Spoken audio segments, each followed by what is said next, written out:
èmi la chacha wini. Èmi la chacha wini. Fẹ́ wọn bá lè ro wọ́yọ́wọ́yọ́. Eégún lérí mi, bí kì í ṣe ní àgbálójú. Àfin lérí mi, bí kì í ṣe ní àtìláyà. Èmi la fi jú ọjà márìn gbẹ́dẹ́kẹ́.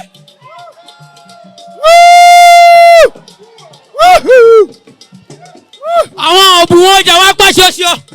Ọ̀bùn ṣọṣọ tí dẹrù wá fi jù wọlé. Ilé tí mo wọ̀ ó di ilé owó. Ọ̀nà tí mo tẹ̀ ó dọ̀nà la. Àpótí tí mo fi jòkódo ohun àkúlẹ̀ bọ̀. Mo ní Mèsì kọ́lẹ̀. Mo ní Mèsì kọ́lẹ̀. Mo ní Mèsì kọ́lẹ̀. Ní mèrè ráyè. Èkó ìlú ọlọ́ba tó ń ṣàn fún wàrà tó yí. Èkó.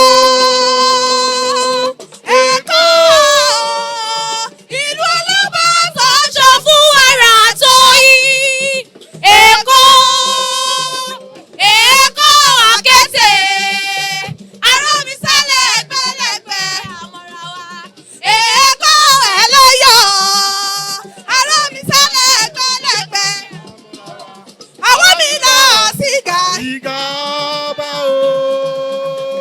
Àwọn mi lọ. Paripa. Àwọn mi lọ síga. Akínyolú. Babátúndé kábíyèsí o ọba wa. Àwọn mi lọ síga. Akínyolú. Babátúndé kábíyèsí o. Kẹ́rẹ́kẹ́tẹ́ gbogbo olóye. Ọmọ bàbá olóye. Kẹ́rẹ́kẹ́tẹ́ gbogbo olóye. Ọmọ bàbá olóye. Ọlọ́ba mọ̀ba. Aṣáwó. Ọlọ́ba mọ̀ba. Ọba aṣáwó. Kẹ́rẹ́kẹ́tẹ́ gbogbo olóye. Ọmọ bàbá olóye. Kẹ́rẹ́kẹ́tẹ́ gbogbo olóye. Ọmọ bàbá olóye. Ọlọ́ba mọ̀ba. Ọba aṣáwó. Ọlọ́ba mọ̀ba. Ọba aṣáwó. Alo.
Very much for that wonderful cultural display. Please put your hands together for those display from Lagos State.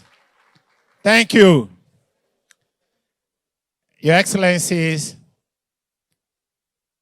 the Global President, Africa Region Presidents, Commissioners here, all our invited guests, reps of the UNICEF, IOM. I'd like to thank you for being with us all this time, and I'm sure you're enjoying yourself. Are you enjoying yourself? We want another cultural display. We have other things to do. We'll get back to that. So I'd like us to quickly, we're supposed to do a group photograph now. So this is how it's going to be. We're going to keep some chairs here for the rep of UNICEF, IOM, the governor, global president, I think like 5 chairs. Then every other dignitaries will stay behind them for us to take a group photograph here. Then after that, every other photograph will be done outside before we take the keynote address. So please, let them set the chairs, then we'll get that done. While we're doing that, please remember again, just take notice. The translator is just for this hall. Why am I emphasizing this? I expect somebody to ask me. You know, some people, it's not that I'm embarrassing anybody. You may mistakenly think it's normal mobile phone, earpiece, and all of that. So maybe as you are listening to it, you can just listen and dance outside with it. It will not work outside. So please dance and end here. Thank you very much. So please, are we good? Photographers, are we ready? Okay. One day, that will be fine. I think that is okay. Your Excellency, sir, and the First Lady, Global President, National President, IOM, UNICEF, please. Thank you. That's how many? 1, 2, 3. And we need one more. We need one more. One more, yes. Thank you. Yes. Okay, but every other can. No, everybody should come. Africa Region President, Vice President, Africa Region.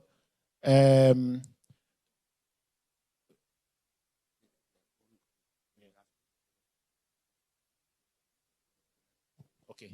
Please, you may sit. President, please, this way.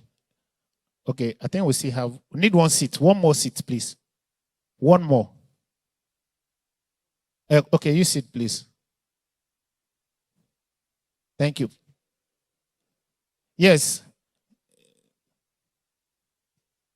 Yeah, one more will be fine. Thank you for the national president. Thank you.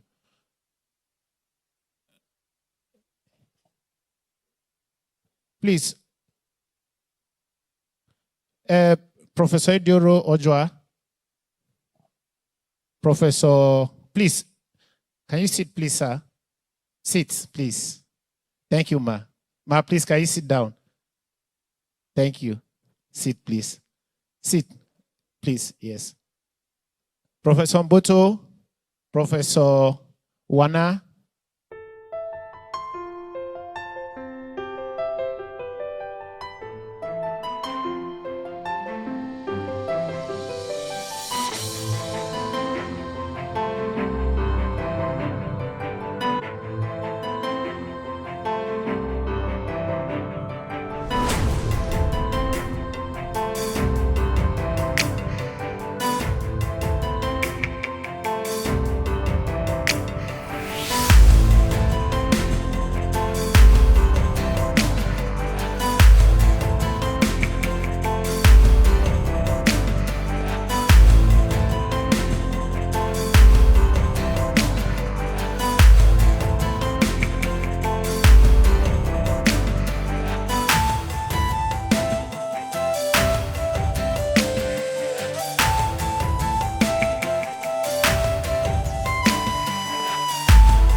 We are now at the item number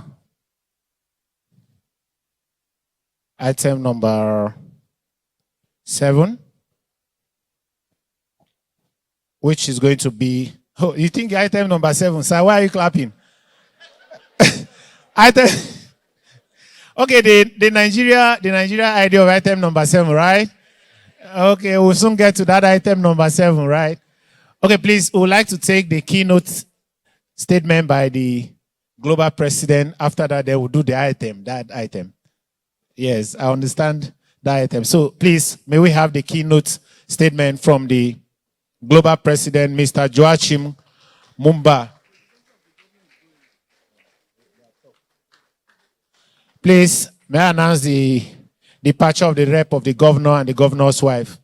Thank you, ma, for coming. By the time you become governor, people will not forget also. Thank you very much. Sir, you may use this.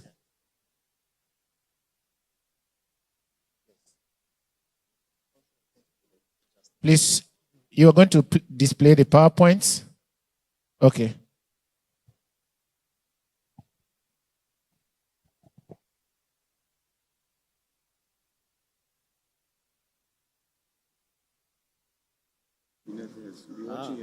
Okay.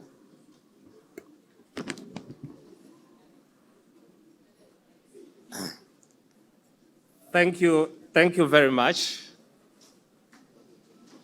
And I'm really glad to be here, to be part of this event. So the theme for this conference is Emerging Social Problems in Africa, the Response of Social Work Practice. And after looking at the theme, I decided to look at how far can we go in responding to emerging social problems in Africa as social workers. So that will be my focus. But before I do that, allow me just to briefly share with you about IFSW. And of course, this is the outline of the presentation. And coming to IFSW, I should mention that IFSW was actually established in 1928. And in 2028, we are going to be celebrating a centenary, that's 100 years of existence. And it all started in France, Paris, in 1928. And we are looking forward to going back to where it started from. So IFSW, that's the International Federation of Social Workers, the International Association of Schools of Social Work, the International Council on Social Warfare were all born on the same date in 1928 in Paris. So the three tripartite partners will be getting back to Paris to celebrate the centenary, 100 years. So IFSW is the global body for the profession of social work. And currently the membership stands at 150, that's country members. The National Association of Social Workers Nigeria is one of the members of the federation.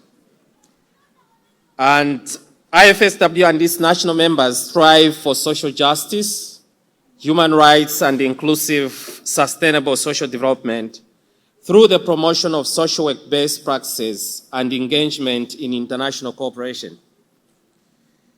IFSW provides a global voice for the profession, and I should be able to demonstrate in the next slides. Then again, I mentioned that IFSW is in a partnership, that's the tripartite partnership of the International Association of Schools of Social Work and the International Council on Social Warfare.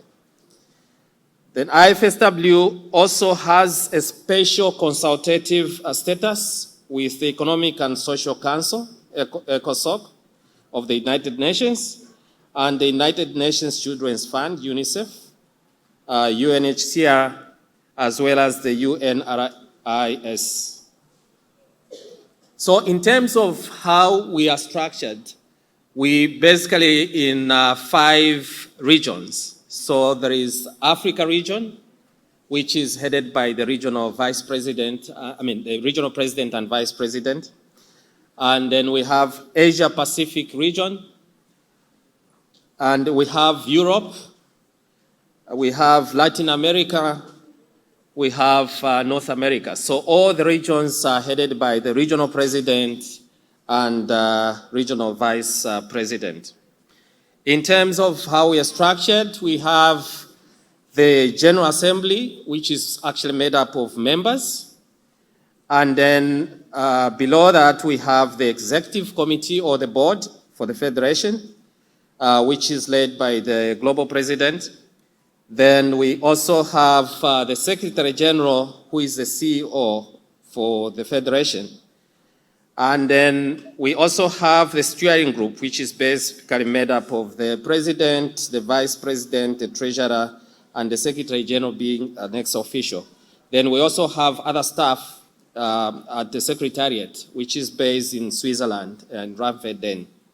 And we have the operational manager, we have the international relations manager, we have the administrator, we also have the translator. Then aside from that, we also have commissions. So we have the Education Commission, which works collaboratively with International Association of Schools of Social Work. We have the Ethics Commission, we have the Human Rights Commission, we have the Indigenous Commission, we also have the United Nations Commission. Then, in terms of what we do, we basically, as a federation, we focus on creation or fostering partnerships. We also focus on action. We should be able to elaborate all that. Then also issues to do with the policy as well as advocacy. So in terms of partnerships, we work in partnerships with a number of like-minded professional associations, as well as the UN agencies. And these that you see there are some of the partners that we have. And last year in 2022, we held what we called the Global People's Summit, which basically was made up of all these partners. And out of the summit, we came up with the People's Charter, which of course you can check on our website, and you should be able to familiarize yourselves with the People's Charter. Then also in terms of action, during COVID-19, we got a lot of input in terms of the works that social workers were doing across the globe. And then we actually collected all those practice stories in a book which is called To the Top of the Cliff.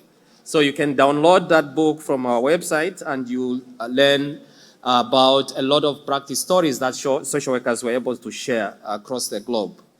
We also respond in situations of crisis. So we have our social workers, responding to the crisis in Ukraine. And this is basically led by our colleagues in IFSW Europe. And as you can see in that picture, you see the Secretary General for the Federation in this picture. Then also in terms of policy development, we develop ethical statements and policies that enhance best social work practices. And I think one of the policies that we have, which is downloadable from our website, is one which talks about the role of social workers in advancing the new eco-social world. So that you should be able to see on our website. In terms of advocacy, I know we are all familiar with World Social Work Day, and some of those posters are the posters that we used the previous World Social Work Days. There was one on Ubuntu, there was one on co-building a new eco-social world, leaving no one behind, and then last year we had a poster on respecting diversity through joint social action. So again, we take advantage of World Social Work Day to raise, voices of social workers, to engage governments and different stakeholders. And mind you, World Social Work Day is also celebrated at the UN every year in Geneva as well as in New York. So, in terms of emerging social problems, of course, there's so many problems that the world is faced with. And I just want to highlight a few. And these are, problems that come as a result of conflicts. We hear about conflicts around the world. Problems that are arising as a result of climate change. We're talking about unemployment. We're also talking about bad governance. Of course, when you talk about bad governance, there should be the other side, which should be good governance, is it? Then also problems that are, resulting from social and technological change. And of course, poverty, which has been, with us. Even the Bible talks about poverty because the Bible, there's a verse that's in Mark 14, verse 7, which says, the poor shall always be with you. So poverty is one of the challenges that, we got to, struggle with. But the question is, we know that social work is a helping profession. We work with people in all sorts of situations, and also that we assist people to solve the more pressing, problems. And at the same time, as social workers, as practitioners, we also face the same challenges that our clientele or the people that use social work services face. So we got to be alive to that. But again, we also know that, every society has, at every stage of development, devised ways and means of providing services to those in need. I don't know about your communities, but I know where I come from that traditionally people had their own way of responding to the needs of members of the community. And I think this is what basically as a federation we are pushing, that we got to go back to learning from how things were being done previously, learning from our indigenous ways of responding to the challenges that members of our communities are facing. But the key thing is, of course, it has been mentioned that we got to create partnerships with local communities. And there is actually an African proverb which says, if you want to walk fast, walk alone. But if you want to walk far, walk together.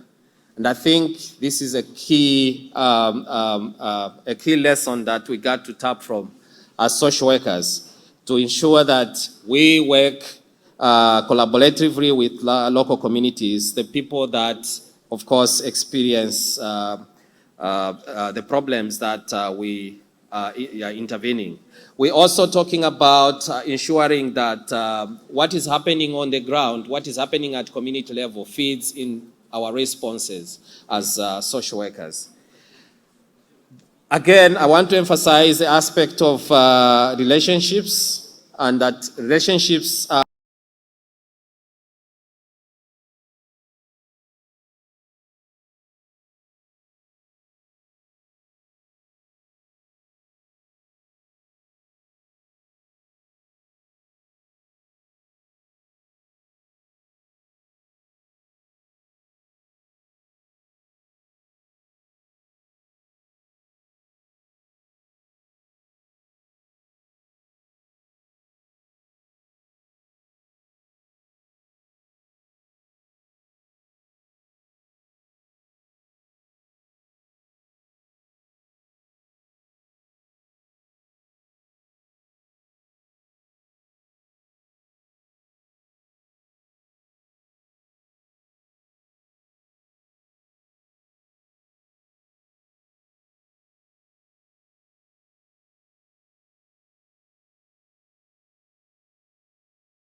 Please, we are going to conclude the last session that we started prior to going on break for prayers and snacks. In the session, we had moderating Oluwatoni Adeleke, who is the Vice President, International Federation of Social Workers. Can we put our hands together for her? You know, she's not encouraged. That's why she's not standing up.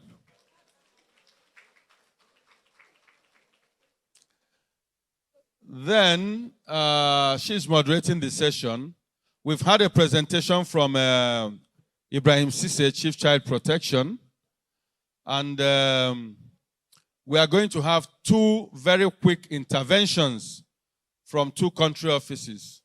One is Burkina Faso, and it's Monsieur Ousmane Belem, who is the Director General for Sectoral and Statistics for Burkina Faso. He's going to be one making the presentation on behalf of the government of Burkina Faso.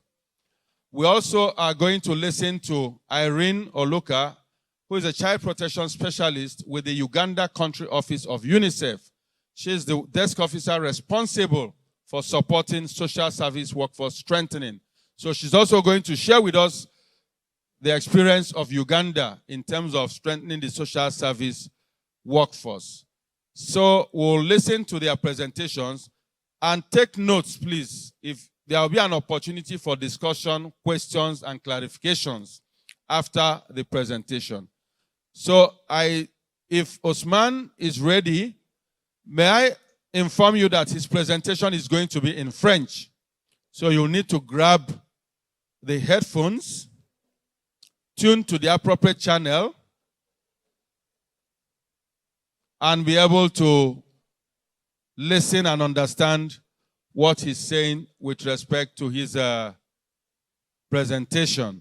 So let's have your attention as he presents on the situation in Burkina Faso. Can we project his slides? He will. Okay, he'll project his slides directly, but can we?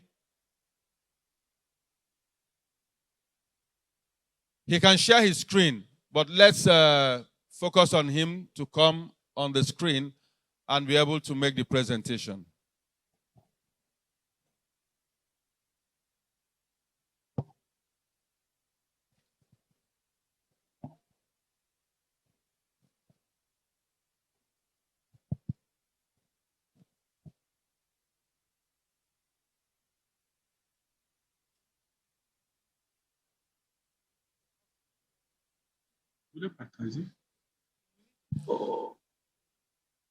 Can you hear us, Ousmane?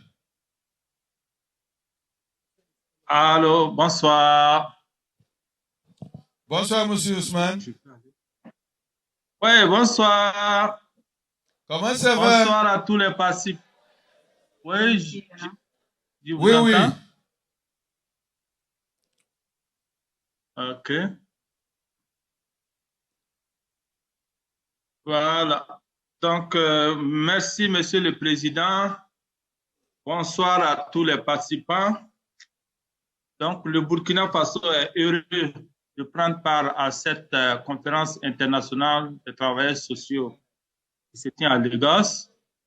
Et nous allons présenter l'expérience de notre pays en matière de protection de l'enfant. Donc, la présentation sera faite par une délégation du ministère de la Solidarité, de l'Action humanitaire, de la Réconciliation nationale du genre et de la famille. Donc, moi-même, c'est Ousmane Belem. Je suis le directeur général des études et des statistiques sectorielles. Et je suis accompagné par M. Constant Zourana.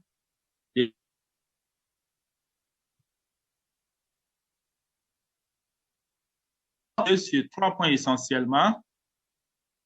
Nous allons présenter le contexte. En deuxième point, nous allons souligner les acquis et nous allons finir par les défis.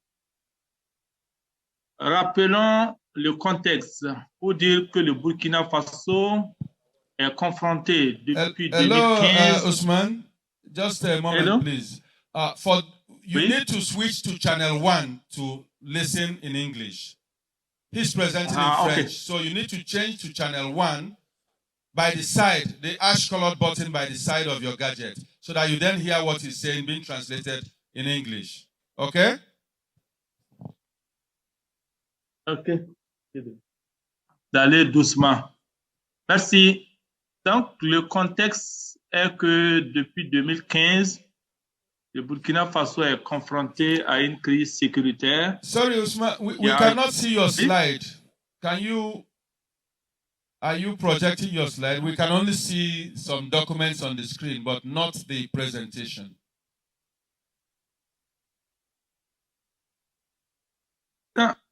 C'est partagé. Pardon, monsieur Bellet, on ne peut pas voir votre écran. C'est seulement les écrans. Et on ne peut pas voir les présentations. Si vous pouvez, s'il te plaît, ouvrir la présentation et partager. Merci beaucoup.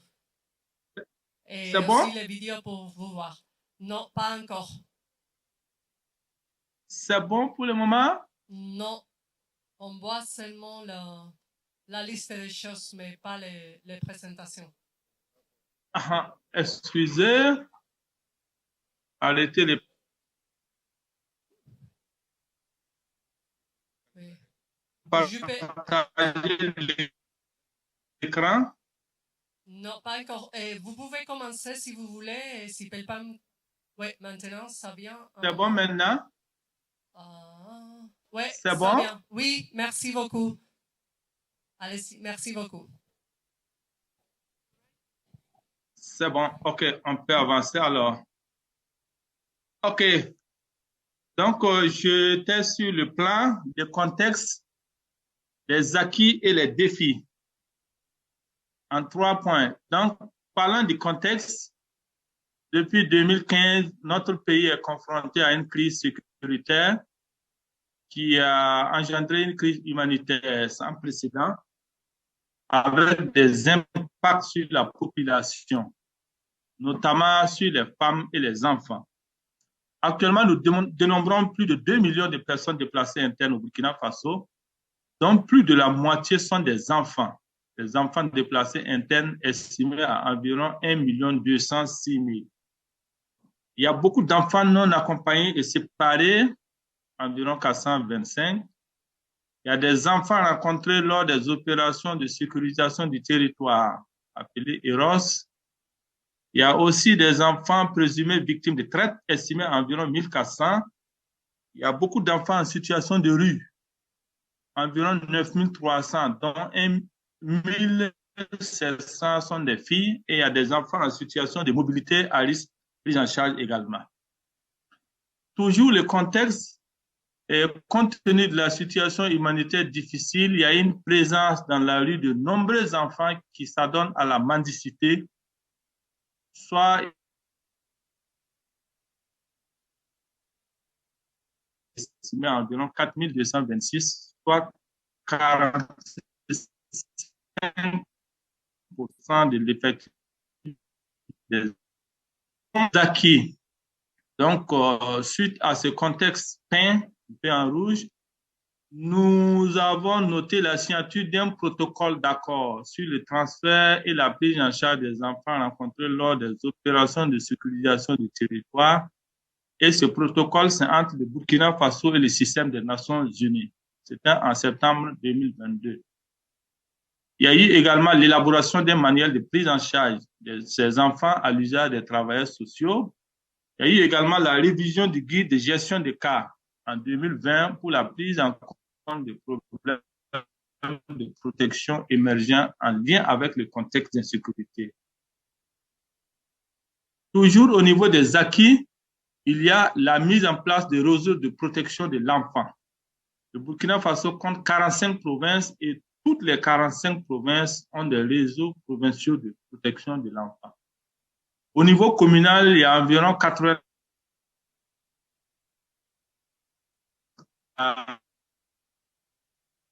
environ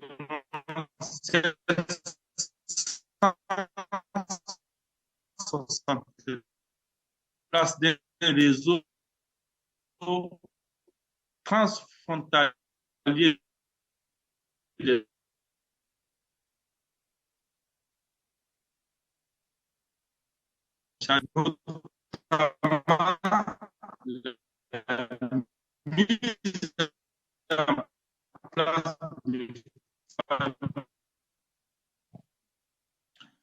Autre acquis qu'on peut noter, c'est la digitalisation de la gestion des cas au Burkina Faso en matière de protection de l'enfant à travers la mise en place d'une plateforme que nous nommons CPMS+, à savoir Child Protection Information Management System, à partir de l'année 2018.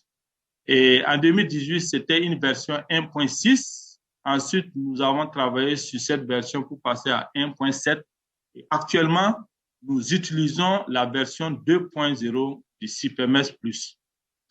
Et cette plateforme permet de fournir des services de gestion de dossiers efficaces, de qualité et en temps opportun pour des enfants à besoin de protection. La plateforme permet également de gérer des données pour faciliter une analyse à des fins variées. Et cette plateforme permet également de partager des données entre les travailleurs sociaux, que ce soit d'une commune à une autre, ou bien d'une province à une autre, ou d'une région à une autre. Toujours en matière de CPMS, les avantages, on peut dire que pour les gestionnaires de cas, à savoir dans les provinces et les communes, la plateforme leur permet une organisation et une conservation des dossiers, ainsi que la priorisation des cas. Et au niveau des gestionnaires, cette plateforme permet encore une communication des informations entre services de protection de l'enfant et également le respect de la confidentialité parce que la plateforme est sécurisée et les données à caractère personnel sont protégées. Pour les superviseurs de ces gestionnaires de cas, cette plateforme permet une facilitation de la supervision du travail fait par les gestionnaires de cas parce qu'à travers une plateforme, on a toutes les informations pour pouvoir faire le contrôle et la validation des requêtes également relatives au plan d'action, à l'évaluation et à la clôture devient facile. Et ça permet également une disponibilité des statistiques sur la prise en charge parce que les statistiques sont centralisées voilà, au niveau de notre direction générale. Maintenant, quels sont les défis? Les défis, nous notons que cette plateforme digitale, ça va engendrer en tout cas beaucoup de ressources, notamment les ressources financières, non seulement pour la réinsertion sociale de ces enfants-là, un problème, parce que chaque enfant aura un plan d'action individuel et dans ce cas-là, il faut des ressources vraiment pour pouvoir prendre en charge ces enfants-là et puis les réinsérer dans la société, comme on le dit. Également, comme on veut couvrir tout le territoire national, les 13 régions et puis les 45 provinces, ça va nécessiter beaucoup de sessions de formation et également des équipements. Parce que qui parle de digital va parler d'ordinateur, va parler de smartphone et ainsi de suite. Donc, les défis là se posent vraiment en termes de ressources voilà, à mobiliser pour la prise en charge des enfants et également pour l'implémentation de la plateforme au niveau de notre pays. Donc, voici brièvement présenté voilà, l'expérience du Burkina en matière de gestion des cas. Et l'équipe du ministère et l'équipe technique vraiment de l'UNICEF restent disponibles pour vos éventuelles questions. Merci, Monsieur le Président.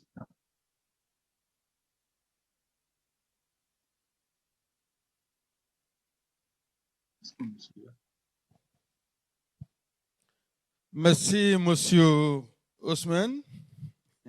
If you don't pass that one, my friends don't finish you. Thank you very much for that presentation. I hope you all heard him via the translation gadgets. He's talked about the documentation, the number of provinces, the challenges they're facing, and what they've been able to achieve within the time frame of implementation. The final presentation will be made by Irene Oluka, who is the child protection specialist with the Ugandan country office of UNICEF. And Irene will share her slides as she presents.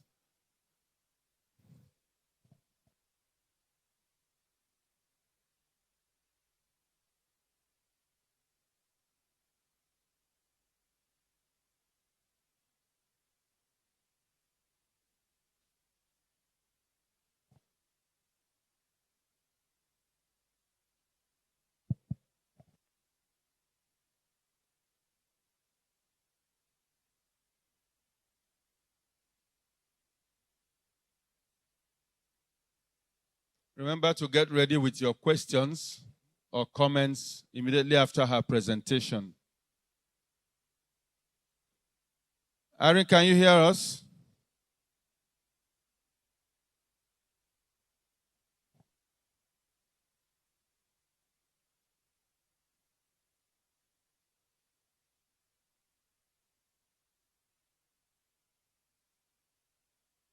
Can you hear us, Irene?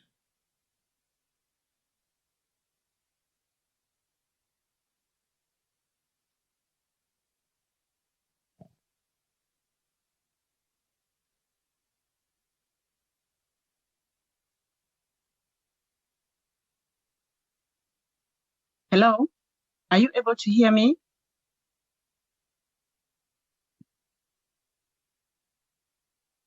Good afternoon. We can hear you, Irene. We can hear you. And feel free to project your slides, please. Okay. Thank you. Thank you. While I'm preparing to project my slide, I would like to thank you for the opportunity for us to present as Uganda.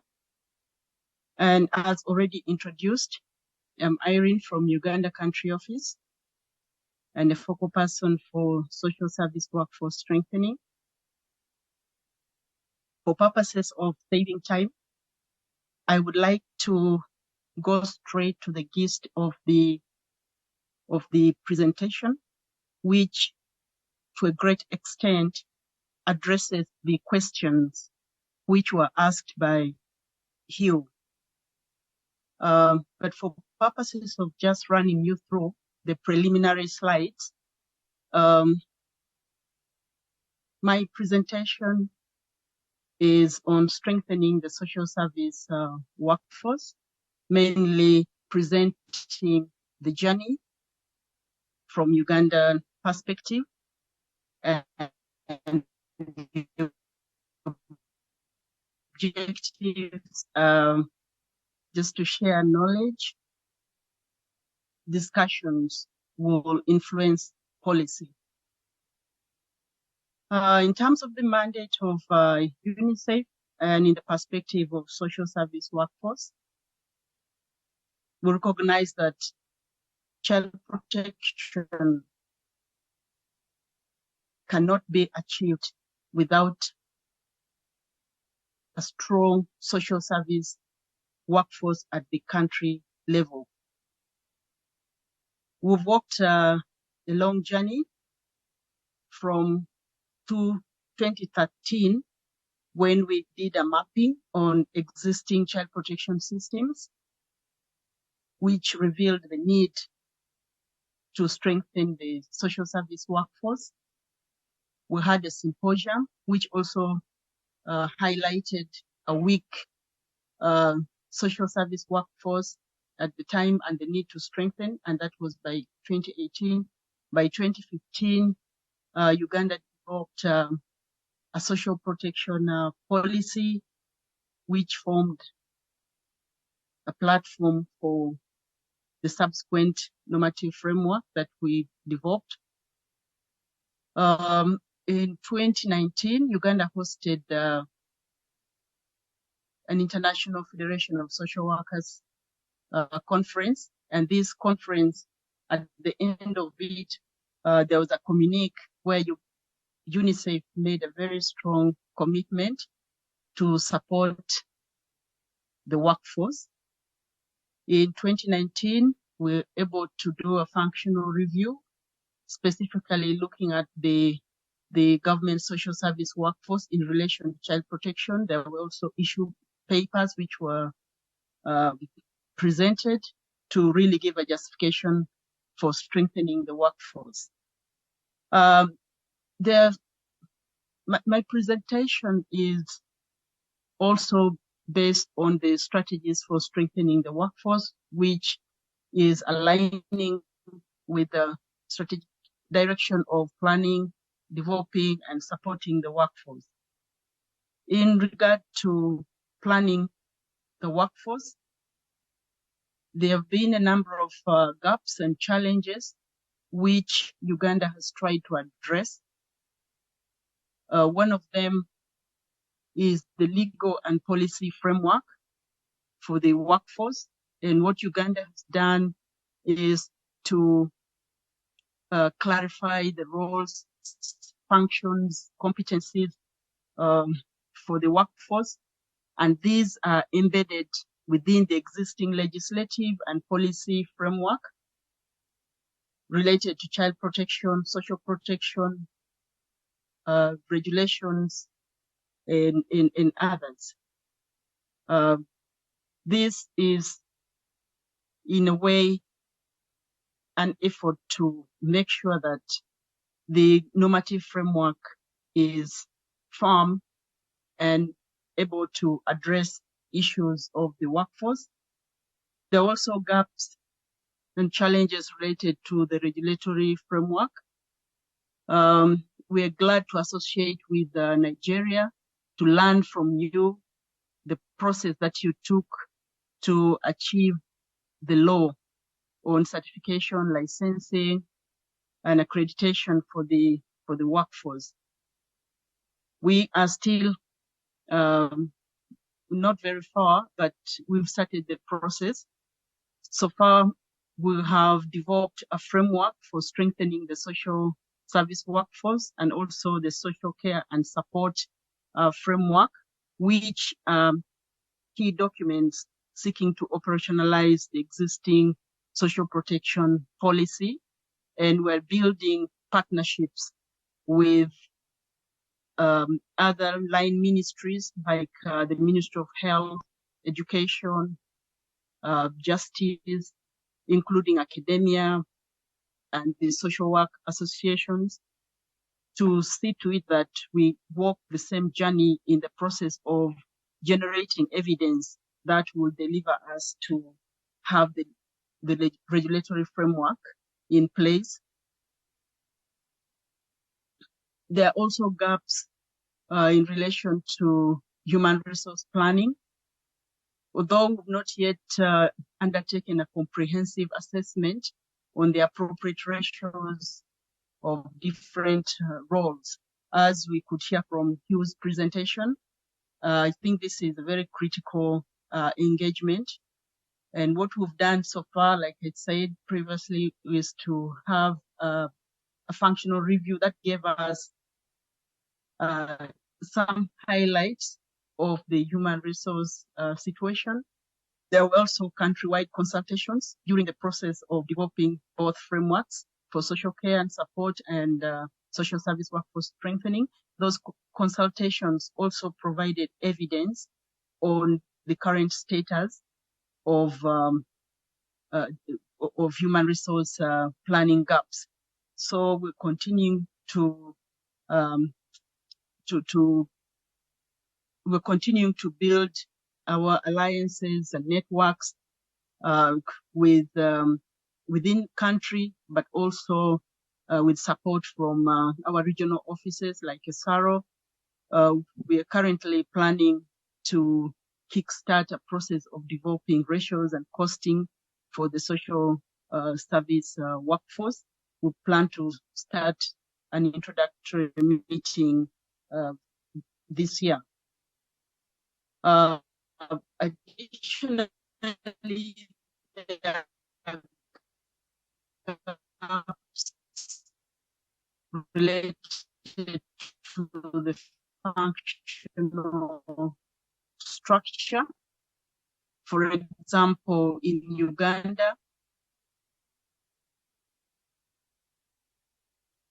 the supervisory relationship between the local government and Ministry of Gender regarding the probation and social welfare function needs clarity.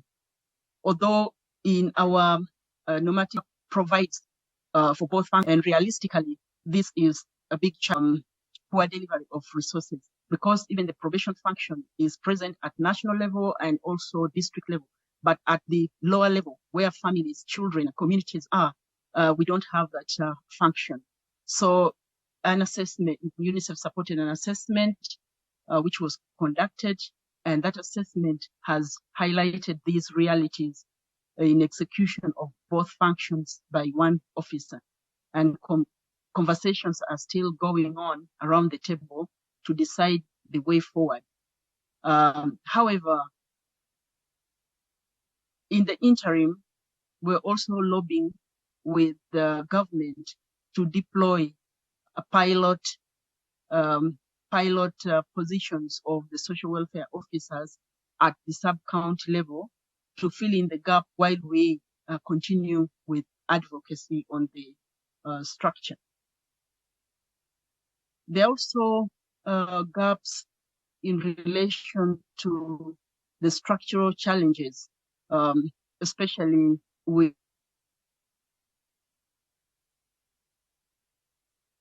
force in other sectors. For example, the medical social work function is not well embedded in the Ministry of Health, neither of education or justice. And yet these functions are needed in those sectors.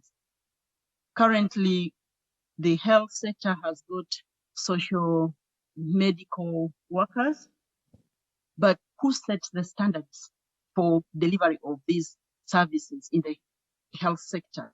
It should be the mother ministry or sector, which is the Ministry of Gender. But we are still in the process of establishing that.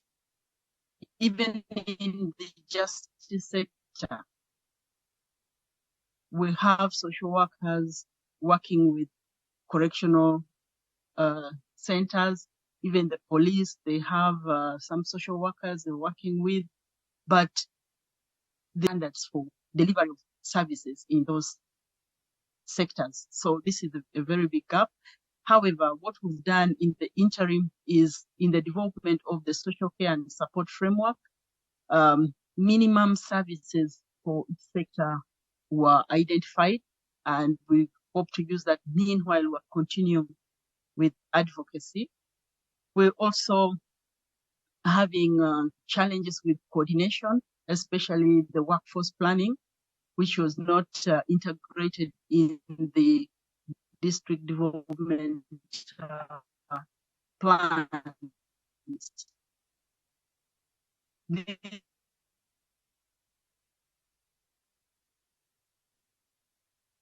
Agencies, and there is a notion that the budget for social workers or for community-based services is state development workers.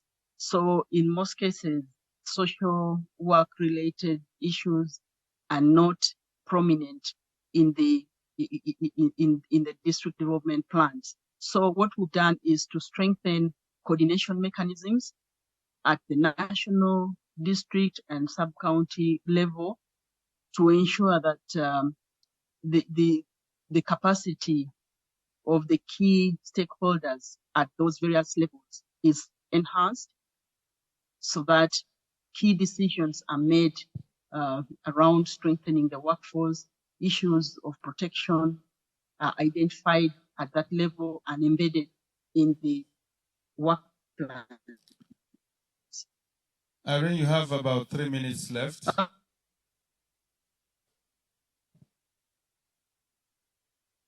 In service and continuous professional development also is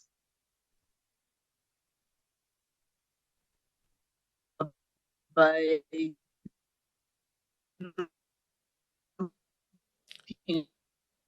We're not hearing you well. I think you're having some connection problems.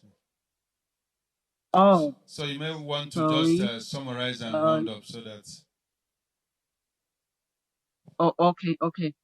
And then in supporting the workforce, we also experienced gaps in inadequate financing and development of partners.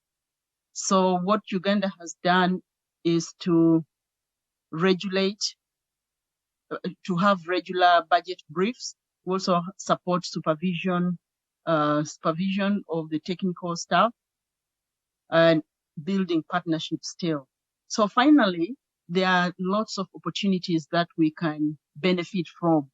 One of them is technological advancement, interdisciplinary collaboration, advancement in research and evidence-based practices, global networking and collaboration, advocacy and policy influencing, and crisis response and preparedness. All these are opportunities that we can take advantage of to ensure that we entrench planning for the workforce and their capacity building so that they are empowered to deliver multi-sectoral services.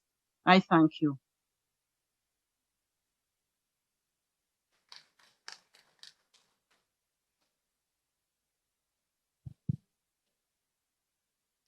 If you're clapping for somebody who is far away in Uganda, do you think she will hear this?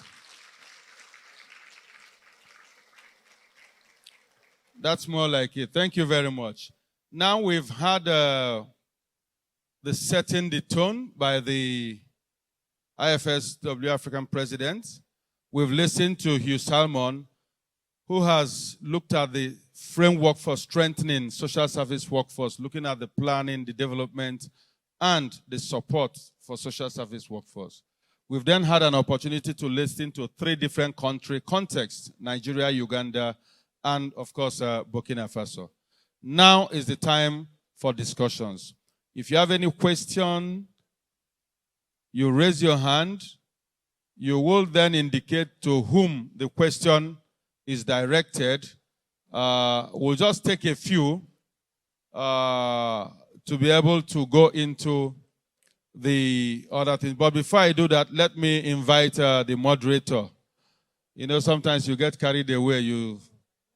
So let me allow her to intervene and then direct the processes for the questions. Over to you. Thank you. I know you were carried away. Okay, good afternoon, everyone. Okay, we've listened to the 3 presentations. So do we have questions for Nigeria? Do we have questions for, we all heard what has been done in Burkina Faso so far. We've heard what has been done in Uganda. Uganda started in 2013, and Nigeria started in 2023. I mean, 2015, and you can see what has been done, a lot that has been done. So while I wait for your questions, I'm going to ask Ibrahim, what did Nigeria do differently from other countries? What learning should other countries here take home from what we've heard from the 3 countries? So who has a question first? Sorry. The MC, please help me out. So, and who is your question directed to? The moderator, yes, members, participants. My question is to, or it's rather a comment to Ibrahim. Okay. He spoke about social work, strengthening the social workforce in Nigeria. And of course, he mentioned about certification. Okay. I know very well that the National Board for Technical Education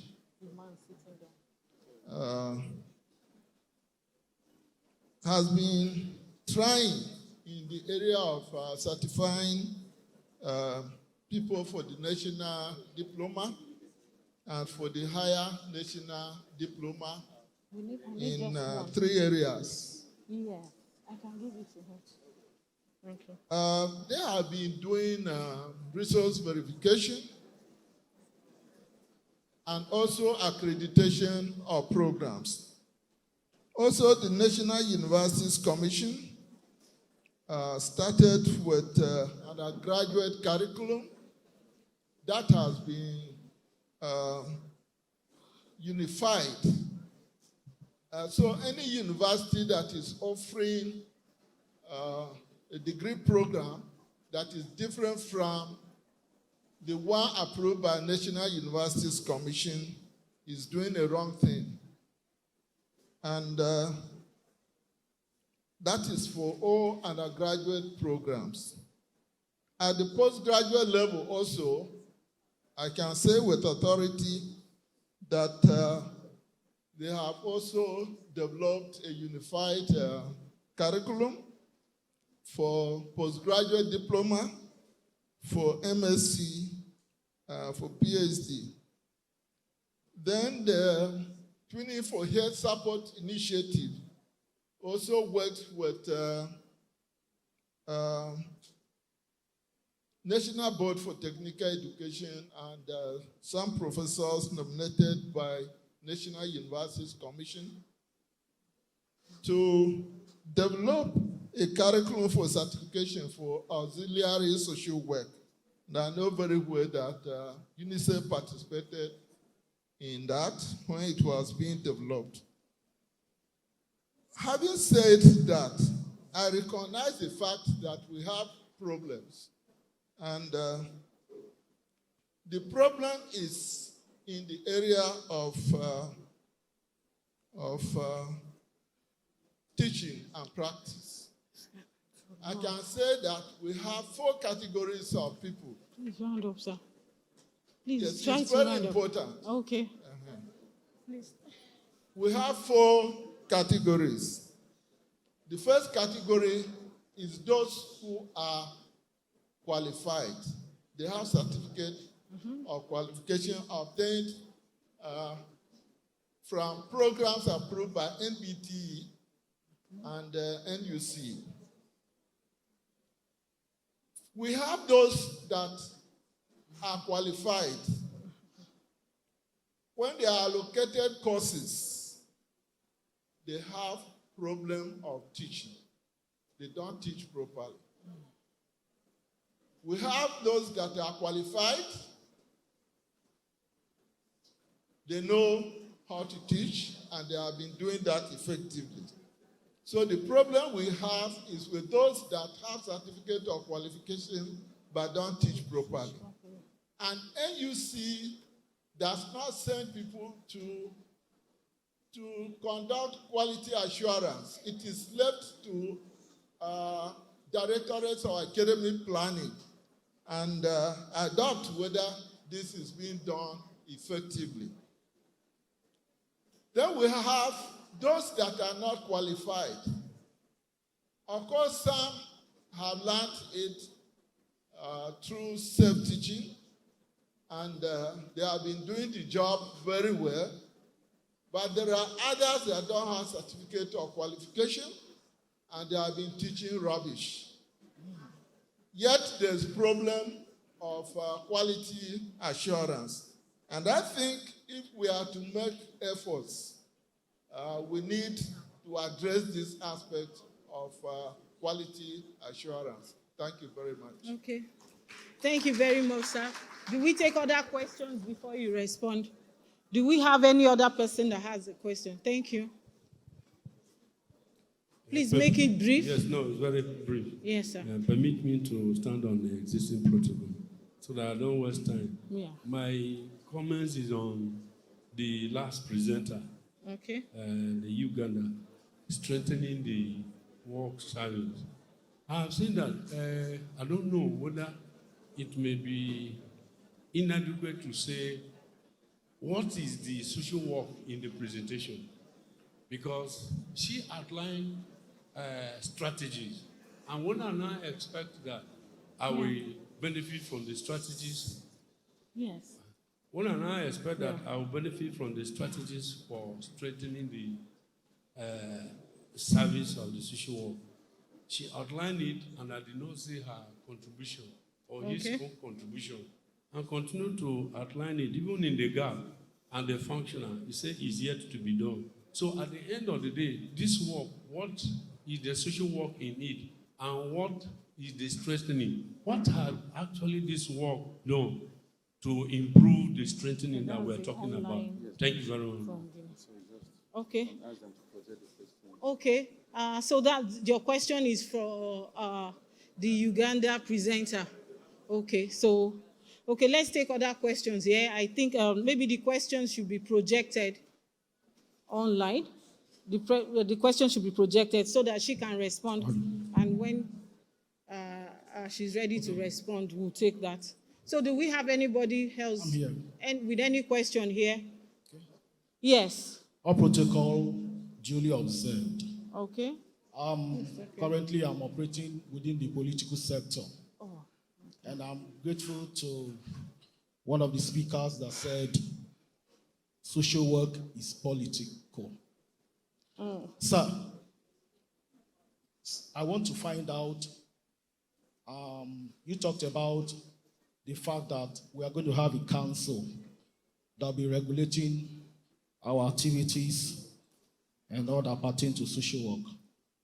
How are we going to domesticate some of the things that will be seen at the national, at the state level? Because I see many of the states are not actually adhering to the practice of social work in so many of our ministries.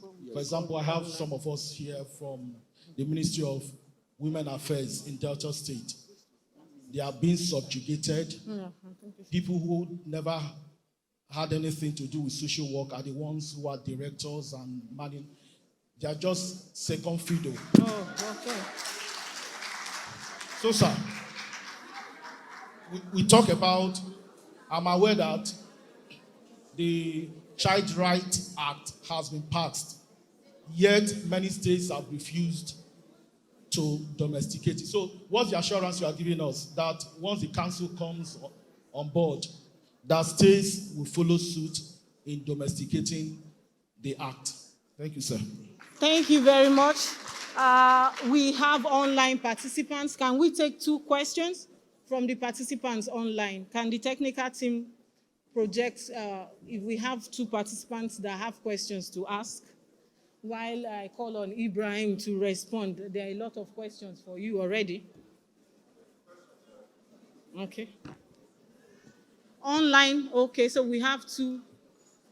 Okay, Nigeria. So this question is for Ibrahim as well. For someone who has masters in social work, but a different discipline for first degree, can the person be licensed as a social worker? As a social worker. Charles is asking this question. Okay, one more question. Online participants, one more question. Okay, maybe you can start responding to the question before we have one more question. Sir, can you start responding? Wow.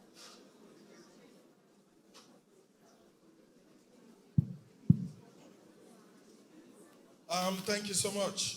First, I will even start with Charles. The issue in terms of license and then ensuring that you conform to the regulations, this will be for the new body to decide. Because basically, I would not be in a position to say, this is the way it has to really work. Okay. So that's why we have a regulatory framework. And then, of course, since there is the existence of the legislation, there will be regulations for the implementation of the law. And that is where you'll be able to have all of these nitty-gritties that will be worked out. Regarding the domestication, I just want to give you some highlights here. In 2021, there were 10 states that never domesticated the Child Rights Act of 2003. As I'm talking to you now, there is only one state in Nigeria that has not domesticated the Child Rights Act, and that is Bauchi. Bauchi, okay. So a lot of work has been done as a result of strategic advocacy, reaching out to some of these key stakeholders. Now, when you look at, for instance, the primary ministry dealing with a vulnerable population, as a result also of an act of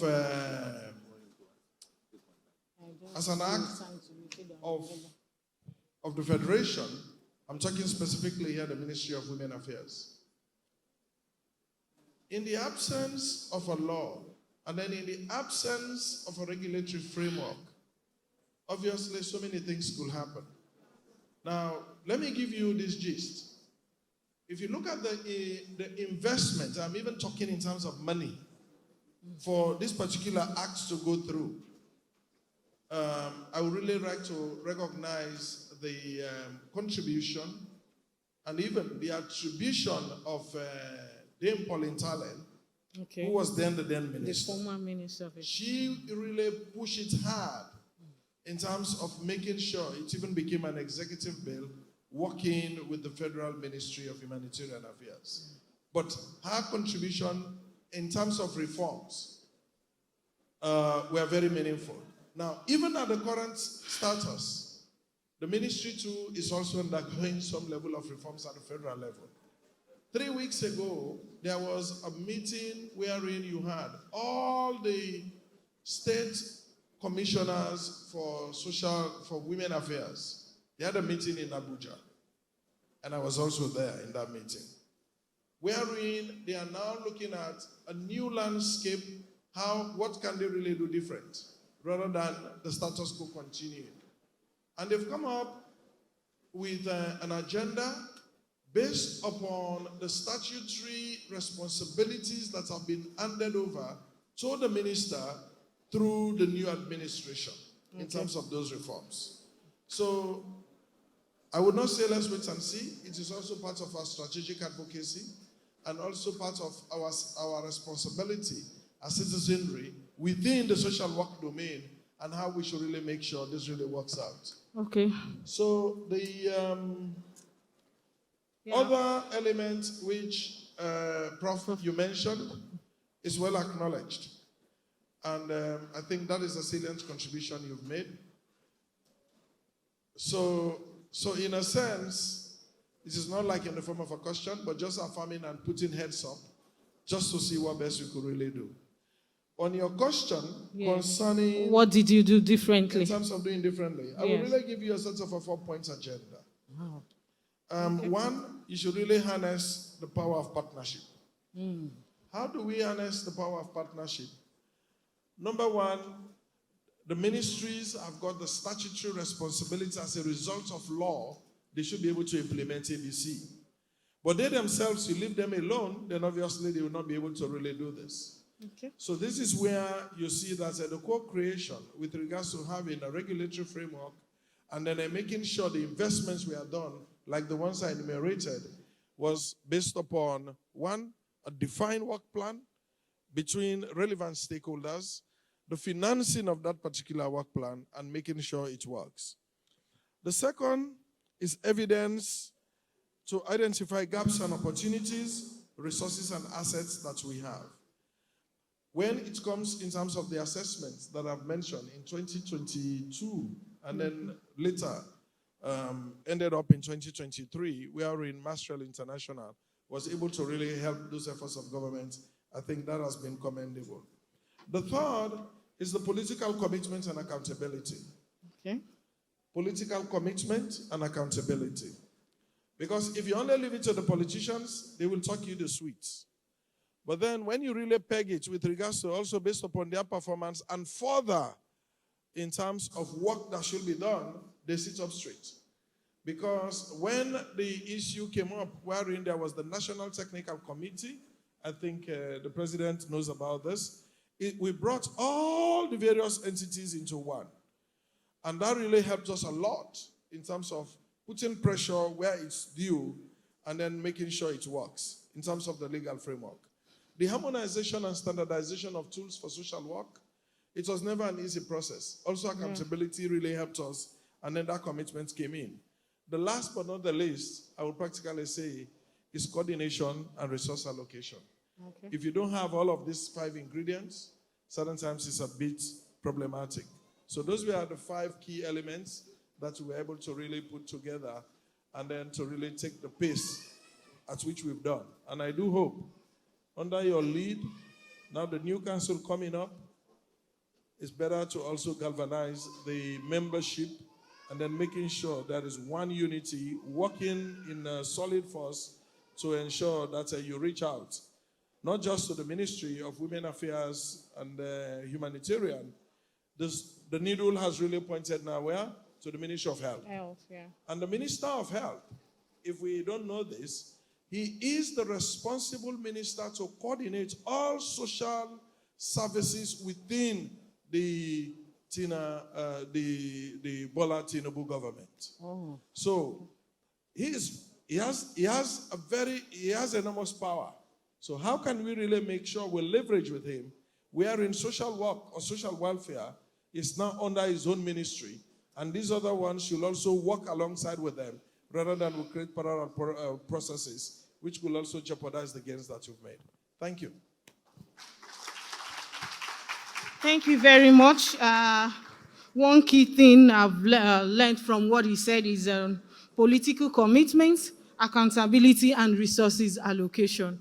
I would like to plead with other countries here that are still struggling with having this social service workforce to learn from Nigeria example, from Uganda and Burkina Faso. And most of these presentations, we can even get them online, especially about the global social service workforce. Everything is online. We can learn from it. And I remember, Prof, you have a contribution about the certification.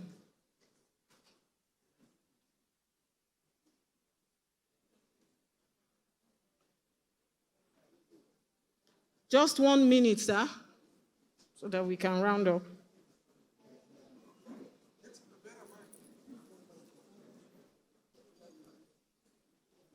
Please give him the mic with you, if that is not working.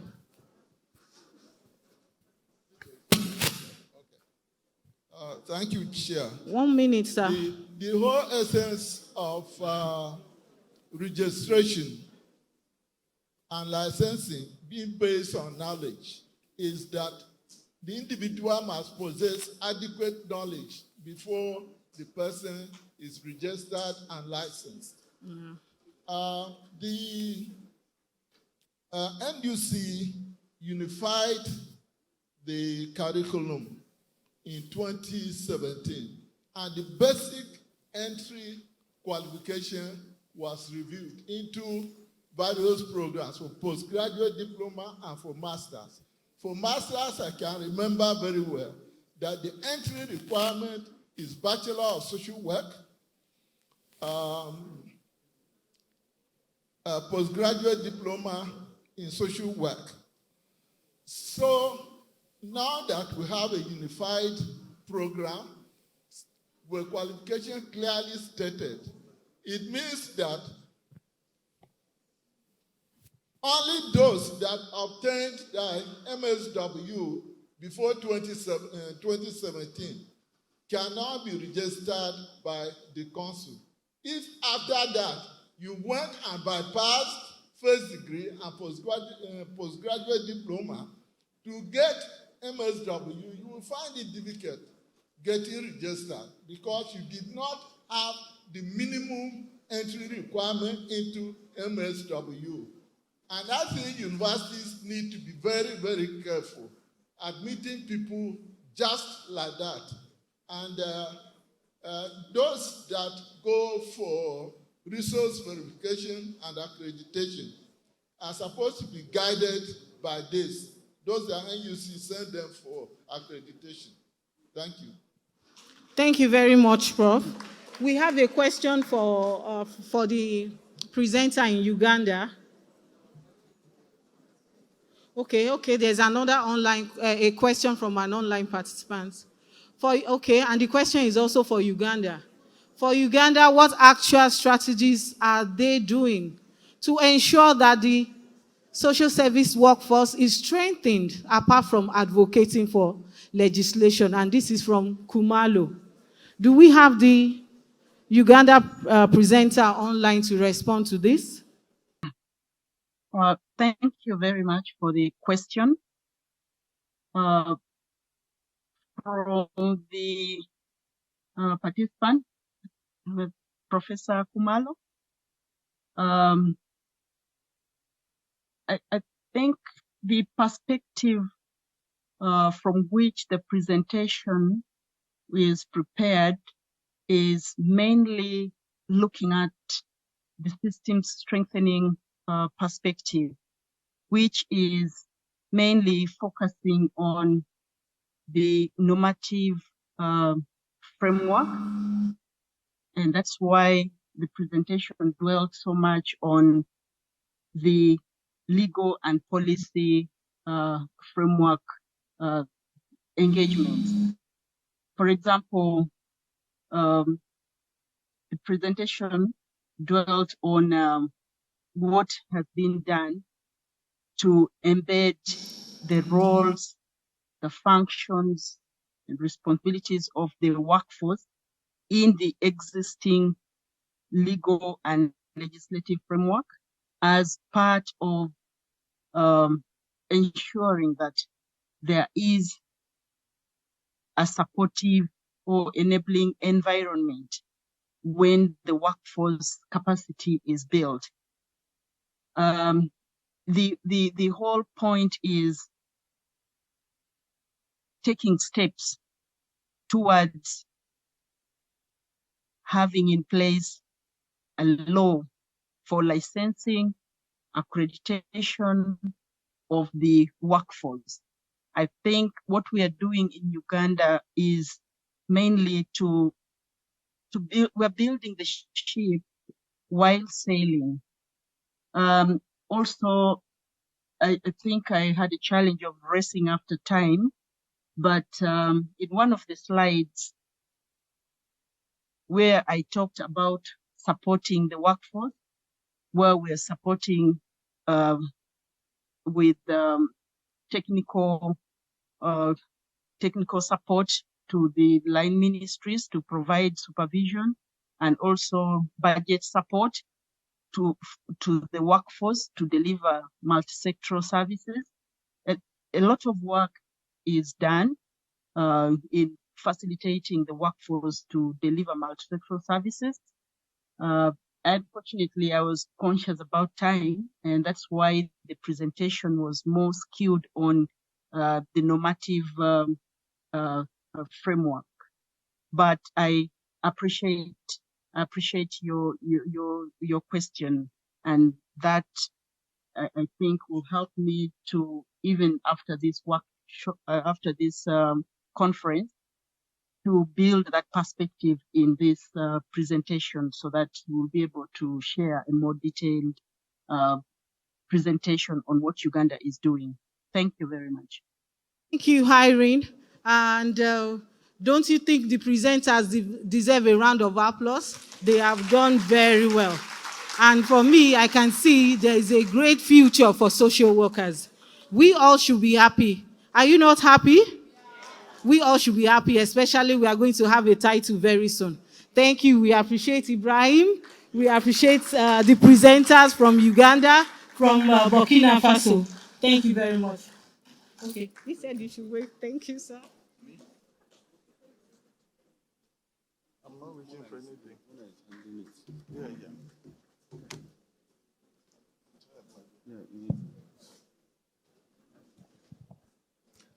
Thank you very much. She asked you to clap for the presenters, but she didn't ask you to clap for herself.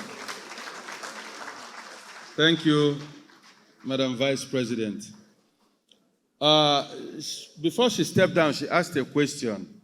And it was a question that was asked by the dancing troupe that entertained us earlier in the day. And what was that question? Are you happy? If you're happy and you know it, clap your hands.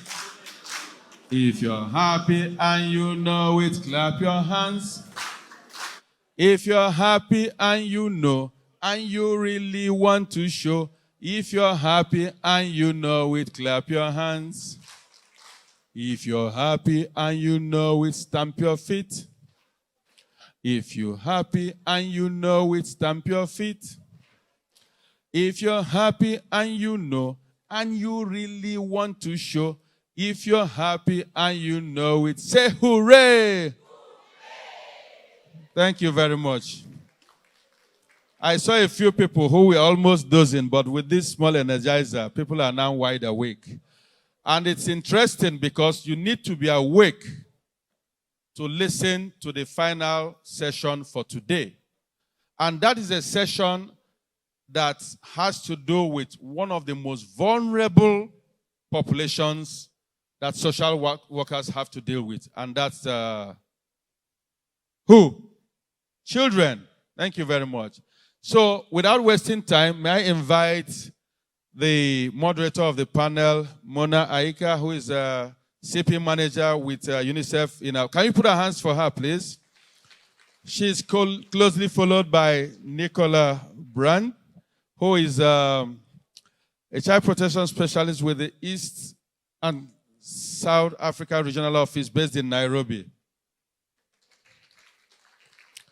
Right behind her is Esther Ruiz, and Esther is with the West and Central Africa Regional Office of UNICEF based in Dakar. In fact, it's a miracle that Esther is here because as at 12 noon yesterday, she still hadn't obtained her visa. She had to move her flight to later in the day. She got into Nigeria almost at midnight. And can we put our hands together? It was her commitment and desire to be here that we are happy that she's here with us. So we have the moderator and the two presenters who are here with us physically. We'll have two other virtual presenters. But without wasting much time, let me then hand over the microphone to Mona Aika to undertake the moderation of this session. A hand of applause to my colleague Godfrey. That energizer was pretty energetic, right? So we hope we'll have your attention for this very important session this afternoon, which we plan to use about an hour, 30 minutes.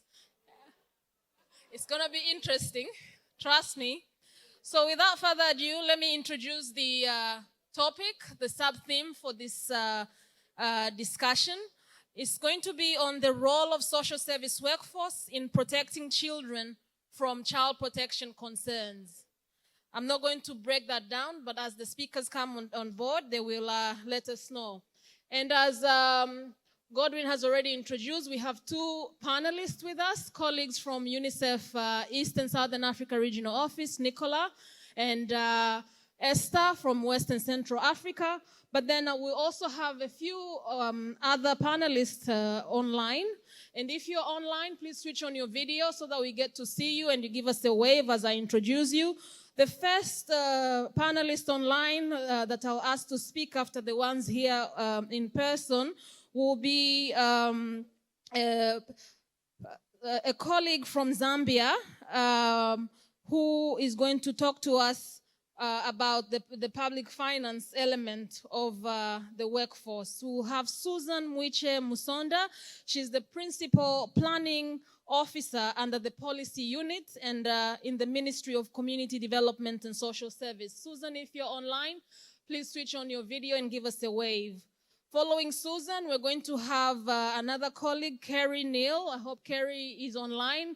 Kerry is a consultant on access to justice and is currently with the UNICEF West and Central Africa Regional Office. Kerry, if you're there, give us a wave as well so that the audience here can see you. And the last but not least, we'll have another colleague in the UNICEF Rwanda Country Office. His name is Leon Mwani, who is the Chief Child Protection for the Rwanda Child Protection section there. So that's it in terms of introducing the panelists. So let us start with East and Southern Africa region with Nicola. Nicola, we would like to hear from you and tell us in less than 10 minutes, if possible, try and use that time, what it is that you're doing when it comes to the workforce strengthening. What is so different from what we've heard earlier on from the previous panelists? Let us know what it is that is unique about East and Southern Africa and the work on strengthening social service workforce. Following you, I would like also Esther to come on board and also be ready to give us the West and Central Africa perspective. So please welcome. You have less than 10 minutes. Thank you so much. Good afternoon, or shall I say good evening. It's really a pleasure to be here today. And as my colleague Mona was mentioning, I'm actually based in Nairobi, Kenya, so a place that currently is cooler than here, so I have to adapt. And I am working for the UNICEF Regional Office for Eastern and Southern Africa.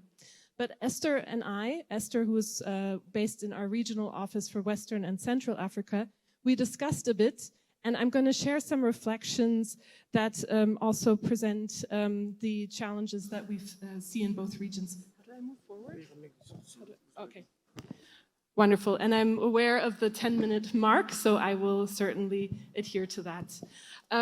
As we will today in this session really focus on children, I wanted to say a few things that are quite important at the global level. So UNICEF some years ago looked at the work that we were doing to strengthen child protection systems. Now guess what initiative proved to be the most impactful? Any thoughts? It's on the slide. Social service workforce strengthening. So that was really a key finding. But then we did another analysis, and what did we find? We found that really across the entire world, the weakest link in the child protection system actually is the social service workforce. So how is that possible that we weren't sufficiently supporting really the heart, the backbone of all this work? What is also specifically UNICEF without the social service workforce? So that became very clear when we had these two analyses.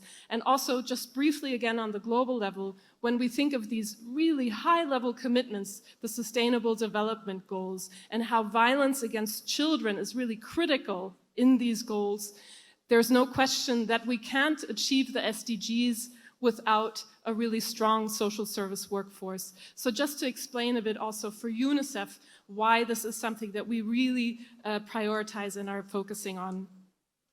And so something that we did in the Eastern and Southern Africa region is led by the Global Social Service Workforce Alliance, so by Hugh and his team.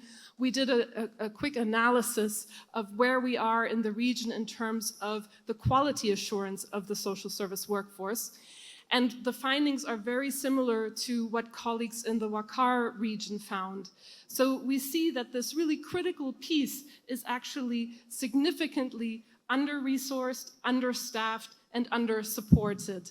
So we see that systems aren't in place really to support this key element that really is ultimately there to support the rights of all children. There is the issue, you were hearing the issue of ratios quite a bit. So really that the social service workforce is very small, but has a massive case load. There's this issue of lack of career advancement, low pay, etc., and that overall the social work is not an established profession. And a final point that we noted is that many times social workers aren't sufficiently present in the locations where children are, so schools, health facilities, etc. So we actually are clear on why this is the case, and this very much links to what Hugh had mentioned earlier, so I won't go through all the details because I know we're running short on time, but you see it here. We see that there's a lack of normative frameworks in the region, a lack of regulation, a lack of supportive supervision, a lack of professional association, and also very critically, a lack of human resource information management. So this is really critical so that there's a real-time idea of how many social workers there are in which regions, for example, so that you can really respond to that accordingly. So what we identified as really important is the area of public finance. And you will be hearing the speaker from Zambia speaking to this shortly in terms of very exciting work that's been done in Zambia recently, because we need to really be able to very clearly demonstrate what is the economic but also the social cost of not adequately supporting the social service workforce.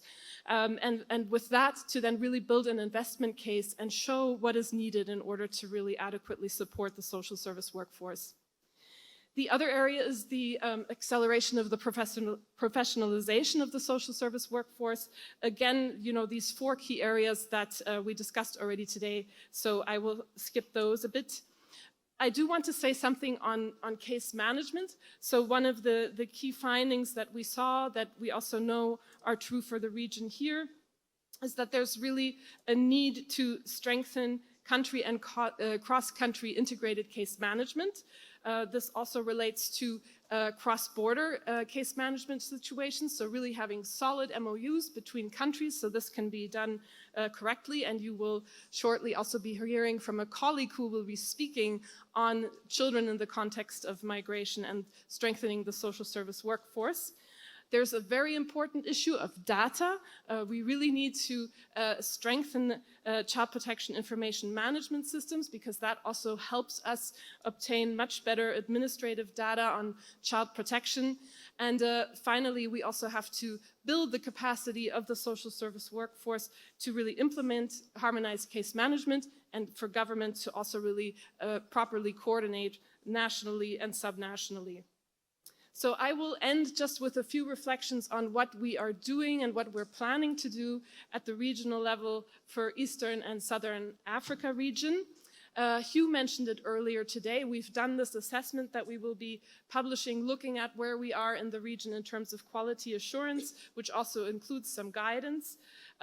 We are, and you will shortly be hearing from the colleague from Zambia, developing 2 financial investment cases. So this is really critical, and we really hope that this will help lay a framework for the region as a whole.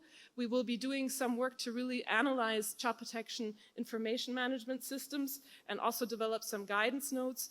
And what's very important, we really want to give a voice to social workers, give social workers the opportunity to really share their indigenous knowledge. And so we're also very keen to proceed also with a campaign along the lines of what we've also been able to achieve in other regions to really give social workers the opportunity to tell their story, to share their knowledge. So that's something that we look forward to moving ahead with as well. With that, I'll turn it over to Esther, who will share some reflections for the Western and Central Africa region. Thank you.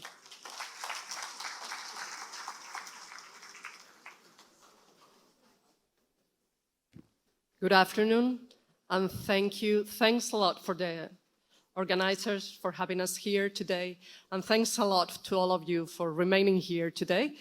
I know it has been a long day, so thanks a lot to everybody. I will go quick because we don't have much time. What I want to is to reflect on everything we have heard today. And think what we have done already for West and Central Africa. I will talk, so it's this way, yeah. So we did an assessment for West and Central Africa. We are covering 24 countries in the case. Okay, sorry. We did an assessment that was done during the pandemic, which was not easy. I want to thank Christina Thorsen, who was the person that was in charge of this study. And what we did is to look at the social service workforce in this region and the 24 countries of this region in West and Central Africa. And then we focused on 6 of them that were Central African Republic, Democratic Republic of Congo, Liberia, Mali, Niger, and Senegal. Why those? We wanted to reflect the variety of the region and the different contexts. And that's something really important that they say this morning in several occasions. We cannot do the same in all. Even here in Nigeria, I hear it's very different, the north from Lagos or the capital, so we need to adapt what we do on social service workforce to the different circumstances. And that's really important. We cannot copy models from somewhere and say, okay, we do the same, this is gonna work. And I think that's really important. What we look at, and that's something that UNICEF is looking everywhere, is the degree of maturity of the child protection system. And for that, it's really important how the social service workforce is working. What we are trying to do, why we do this? Because as it was said, we are connected with other services. It is really that we need to work with multi-sector. We need to work with the education sector, we need to work with the health sector, the justice. Those are part of the child protection system too. So we need to work together, and that's really important. That's what you are looking, for example, in Nigeria, and I think that's fantastic, because without that, this is not gonna work. So we have to look at 7 issues. Legal and policy framework, which is not enough, and it was said. We can have the better laws, the better policies, but if there's no somebody behind that and make it work, it's nothing. So governments and coordination structures, so those bodies that are interconnecting different sectors, different ministers, for example, continuum of services. So if there's a social worker that find a case and start the case management, how it follows, and that's really important. Perhaps it's the health sector who detect a girl that has she's victim of sexual violence or at the school, so how this works, that's really important. The minimum standard and oversight mechanism, we talk about that, we need that, who is really supervising what we are doing, and the social service workforce needs somebody that supervise and ensure the quality of the service. That's really important. Human, financial, and infrastructure resources, we already talked about that, so I'm gonna stop that. And mechanisms, and we talked this morning, but we didn't mention it again. Child participation. If we are working for children, we must hear what children have to say. If no, what are we doing, really? And community engagement. Usually it's the community who first saw what's going on, is the community who first responds to children whose rights has been violated. So we need to involve them since the beginning. We have to work together. And finally, data collection and monitoring systems that have been mentioned by different persons today. We have the sample, for example, of Burkina Faso. And that's a big issue. I just want to mention something that is quite new.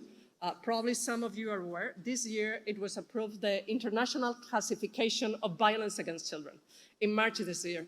And that's something really important. Why? Because we don't measure well violence against children. And we don't have data to compare how many cases we had before. If we have really done well our work and now there's less cases, we cannot compare with other countries. So the idea is that the whole world will have the same way to measure violence against children, different forms of violence against children. So data are critical, and we need to have a good system of data to then follow the cases of those children whose right has been violated. So the recommendations of this assessment were strengthening the child protection system in each of the countries, adapting to the reality of the different countries. And something I want to mention that was looked also is that we have many different contexts, as we were saying. We have humanitarian context, we have situations of armed violence, we have situations of underdevelopment, we have countries that have gone through a lot of problems due to the climate change right now, and we have movements of people. We have a lot of children that are migrating, that are refugees in other countries. How we deal? We need people that know how to deal with that. And we need to promote the creation of stronger national plans and planning regarding social service workforce, developing and supporting the workforce itself, as we say, with finance, but also supporting with, and they mentioned today, the professor with better training. We have to keep the training constant and improving efforts to support the providers also in many occasions. So this is the model we use in UNICEF, and I think it's really important. How we are measuring in which point are the different countries regarding those 7 issues I mentioned before. So it's the system is still building, so we don't have all that foundation. Perhaps we don't still have a law, or we haven't, the government is not financing the social service workforce. The system assessment. Phase 3 is the system integration, and phase 4, which is the ideal, but almost any country in the world have it, is the system maturity. So the system is really dealing with all those 7 elements, and we have a strong system that can respond to any child that suffer a violation of their rights. So I will stop here. I will take just one more minute to reflect on what has been said before, because we are running out of time, which I think is really important, and for us in UNICEF is violence prevention. Why you are here regarding if you are working with children, it's violence prevention and how we can do it. I just want to mention a framework that I don't know if you are aware, which is INSPIRE. Are you aware of INSPIRE? Anybody knows INSPIRE? So what we do, it's great that some of you are aware of that.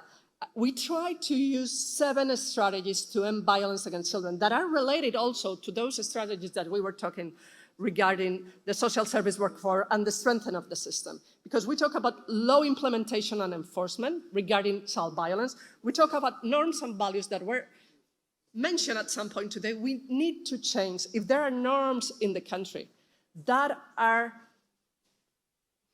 let's say, letting people to violate their children's rights, if we say, okay, corporal punishment is okay, there's no problem, it's a way to raise children, we need to talk about that.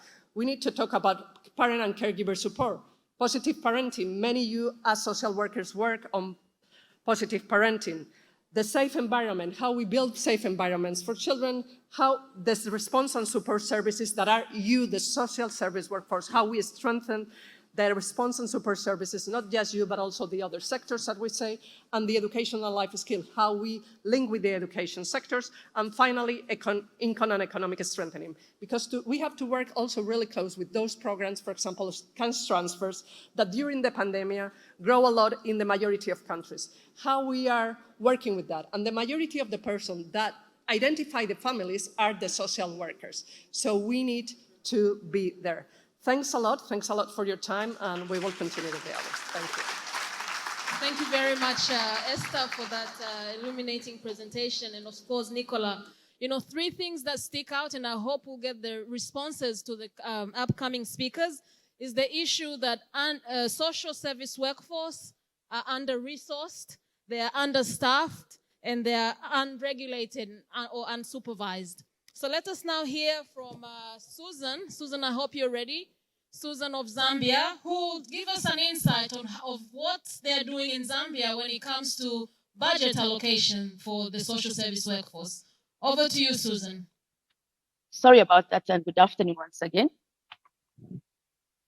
Yes, perfect.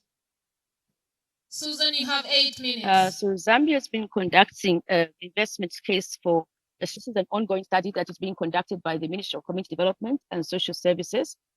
The study is actually premised on the idea that a strong social service workforce will help to promote social justice, prevent violence and abuse, and other harmful practices that actually occur among children.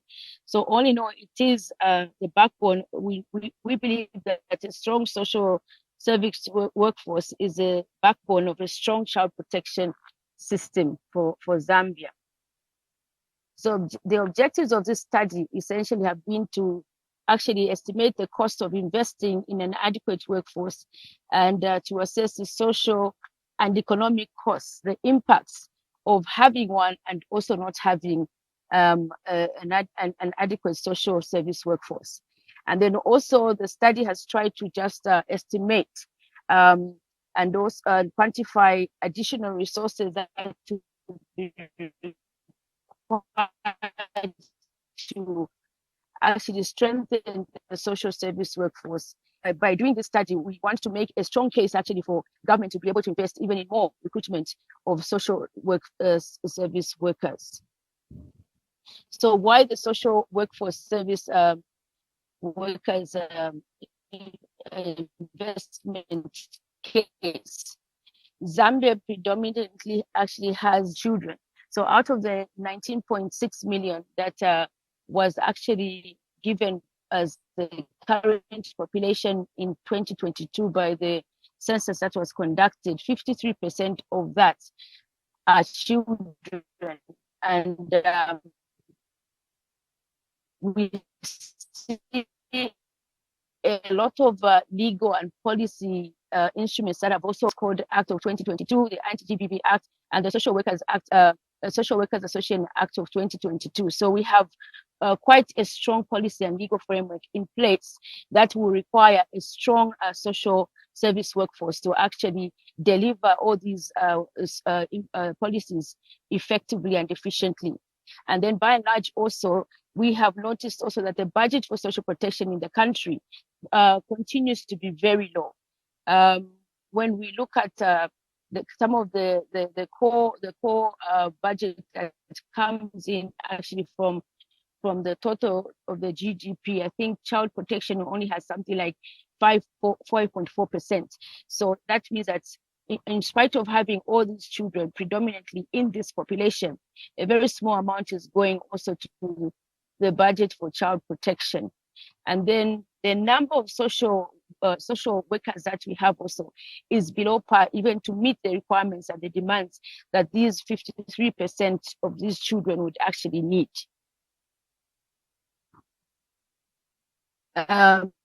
So we are trying to use actually this investment case basically to, try and come up with a budget analysis that will base the premise for us to actually advocate for. We want to use this study to actually help invest into more qualified social workers in the country for improved case management.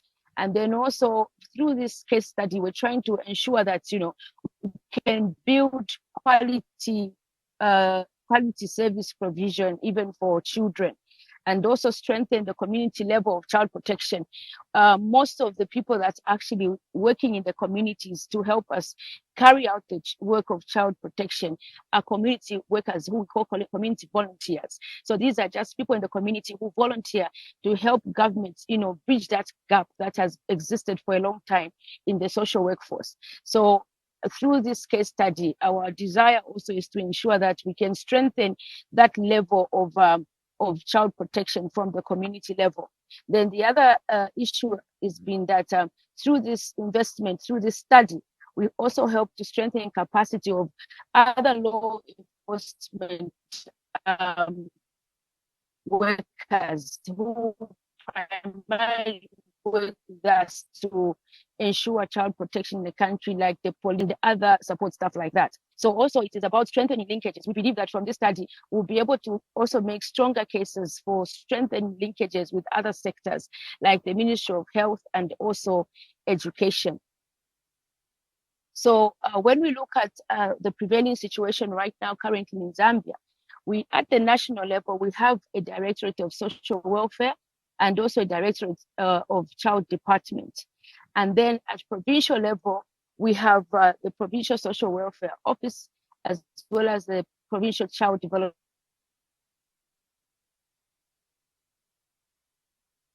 We have one of each of these officers, like to oversee issues of child protection. Then at district level now, we which is an established position at the district level. We also have the child welfare inspection, which stands right now as a function, but not yet employed at that level. Then we also have probation officer function, which falls under the social welfare officer.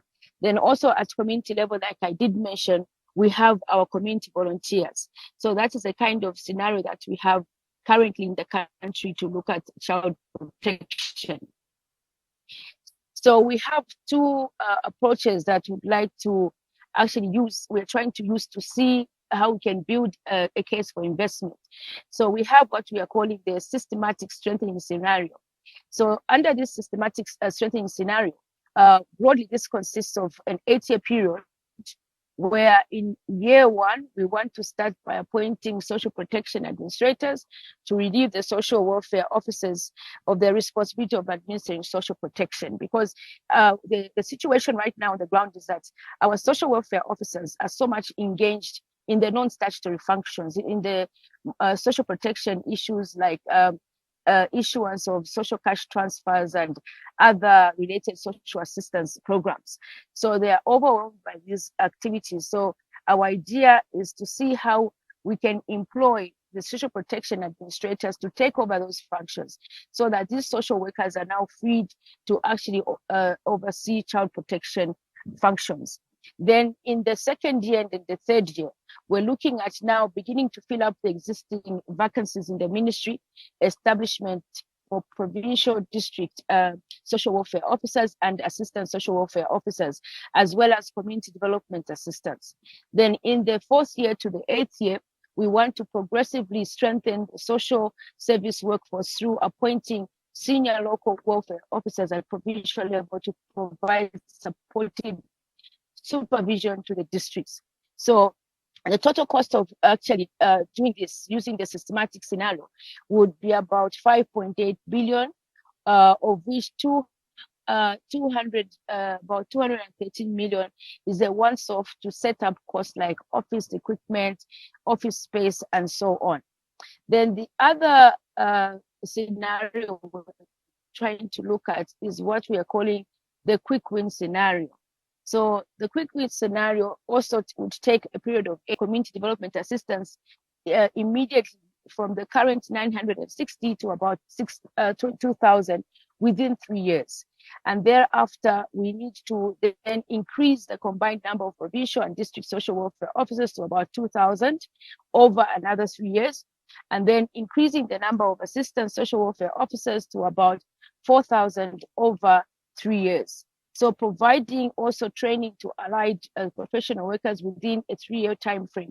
These would include the policemen, the migration officers, the judiciary, and so on.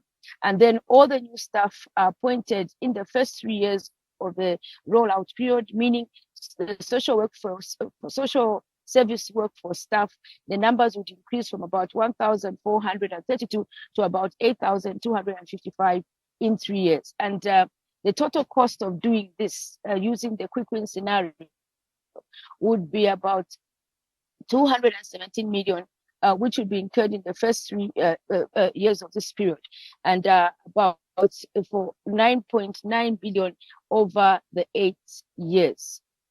So when we look at the current levels, actually, that we need to strengthen the social service workforce. Currently, we are at a total of about 1,437. That is where we are operating at, combining the provincial officers, the district officers, and the community officers. We are at about 1,437. So if we use the systematic targeting, the first scenario that we looked at, over looking at what we have on the ground, what we would need, what we would have is about 8,360,000 total of officers. Then if we use the quick win target, there would have come to a point of having about 8,255. And remember, in the systematic targeting, that is where we are proposing to actually employ the social protection administrators so that we can offload the work that is right now lumped on our social workers, some more of the child protection functions. So what are the key lessons that have been learned even from the study so far? So from the study so far, we have seen that, engagement and coordination with the key ministries like Ministry of Finance is very important right from the beginning, so that there's that buy-in. They are appreciating exactly what we're trying to do. And also people from the Public Service Management Division, as well as the management of ministries, these are the people that give authority to say we can employ. So when we can have engagement, proper engagement and coordination with these key ministries, then we'll be able to actually move forward to strengthen the social service workforce. And then also consensus building is very important among the players, among the stakeholders. So this would require that, because this would mean that we would have more clarity on what investment case is all about. We need consensus also. Where do we require additional or personnel? Also, it's all about also having consensus about who require capacity building. There's also the issue of engagement with learning institutions, which we have found also to be very cardinal. because they'll help us also to further research and further build the case for us actually to get a better understanding of where we are and what we need to do. And also just to have that country ownership, even for governments, it's very important that also the ministry has been driving this process. So this has been also a lesson that we have learned, that as a ministry, we needed to have that ownership. We needed to begin the study and drive the study all the way up to the end, so that there's also that buy-in within the ministry when it comes to building a case to invest more in the social service workforce. So we also saw the need also that we needed to identify champions and key allies within government, e.g. the parliamentarians would be very useful also to drive this agenda for us. So what are the next steps now in the case study? So we need now to do an economic and evaluation and cost in action report. Then after that, we need now to actually develop the investment case for Zambia. So once we have all the reports in place, we now develop the case, investment case for Zambia. And then we need also to develop a synthesis report and a policy brief.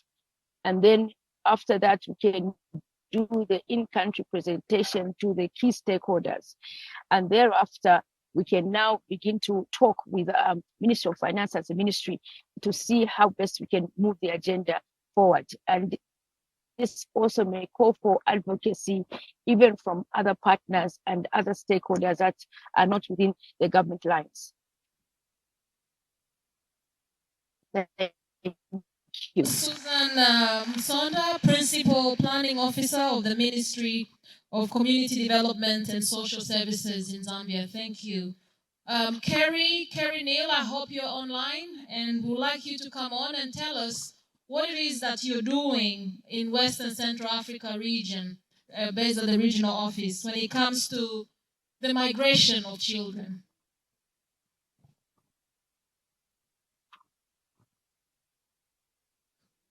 So Kerry, if you can switch on your video and project your slides. Good afternoon and thank you. I hope it's not news to anyone here. The role of social workers in supporting and protecting migrant children, refugee children, and children on the move is crucial.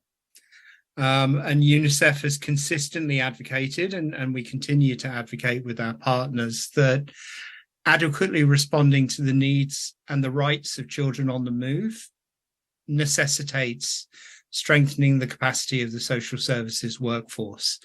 And that means human resources, financial resources, IT, infrastructure, etc. Essentially, all of those 7 elements that Esther outlined in her presentation, which we would use to attempt to assess the maturity of a social work system.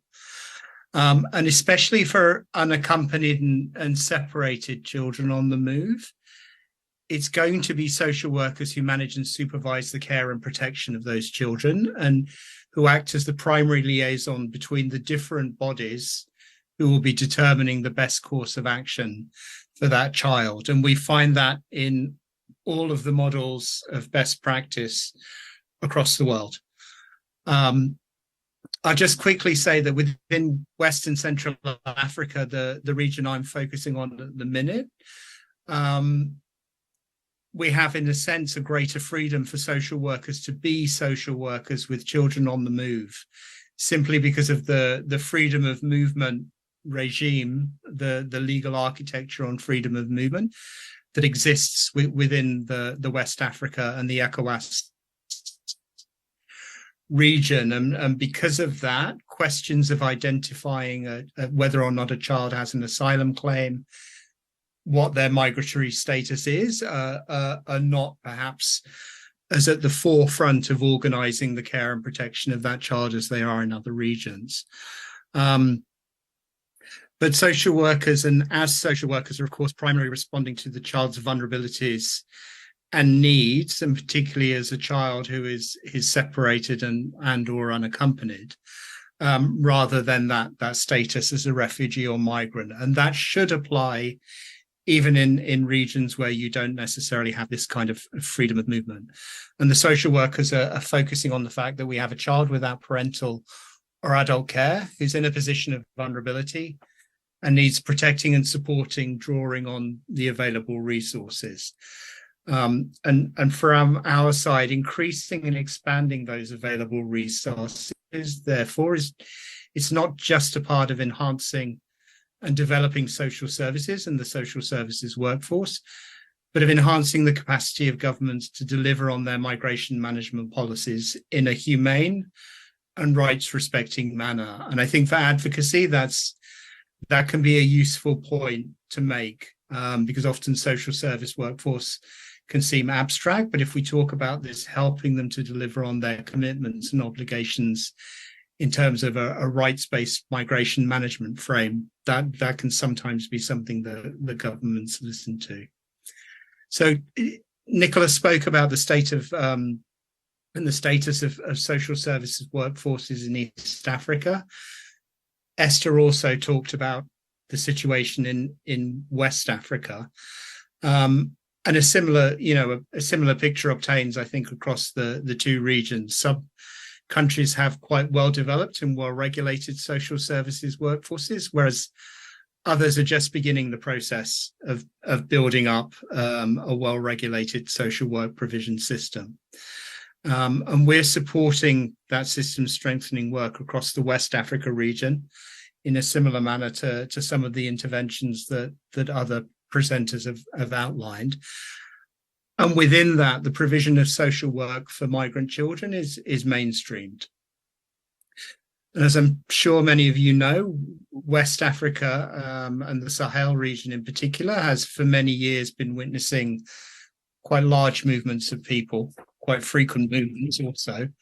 And those are often caused by climate change, by conflict and violence, and by economic deprivation. And children are present in large numbers in all of those movements.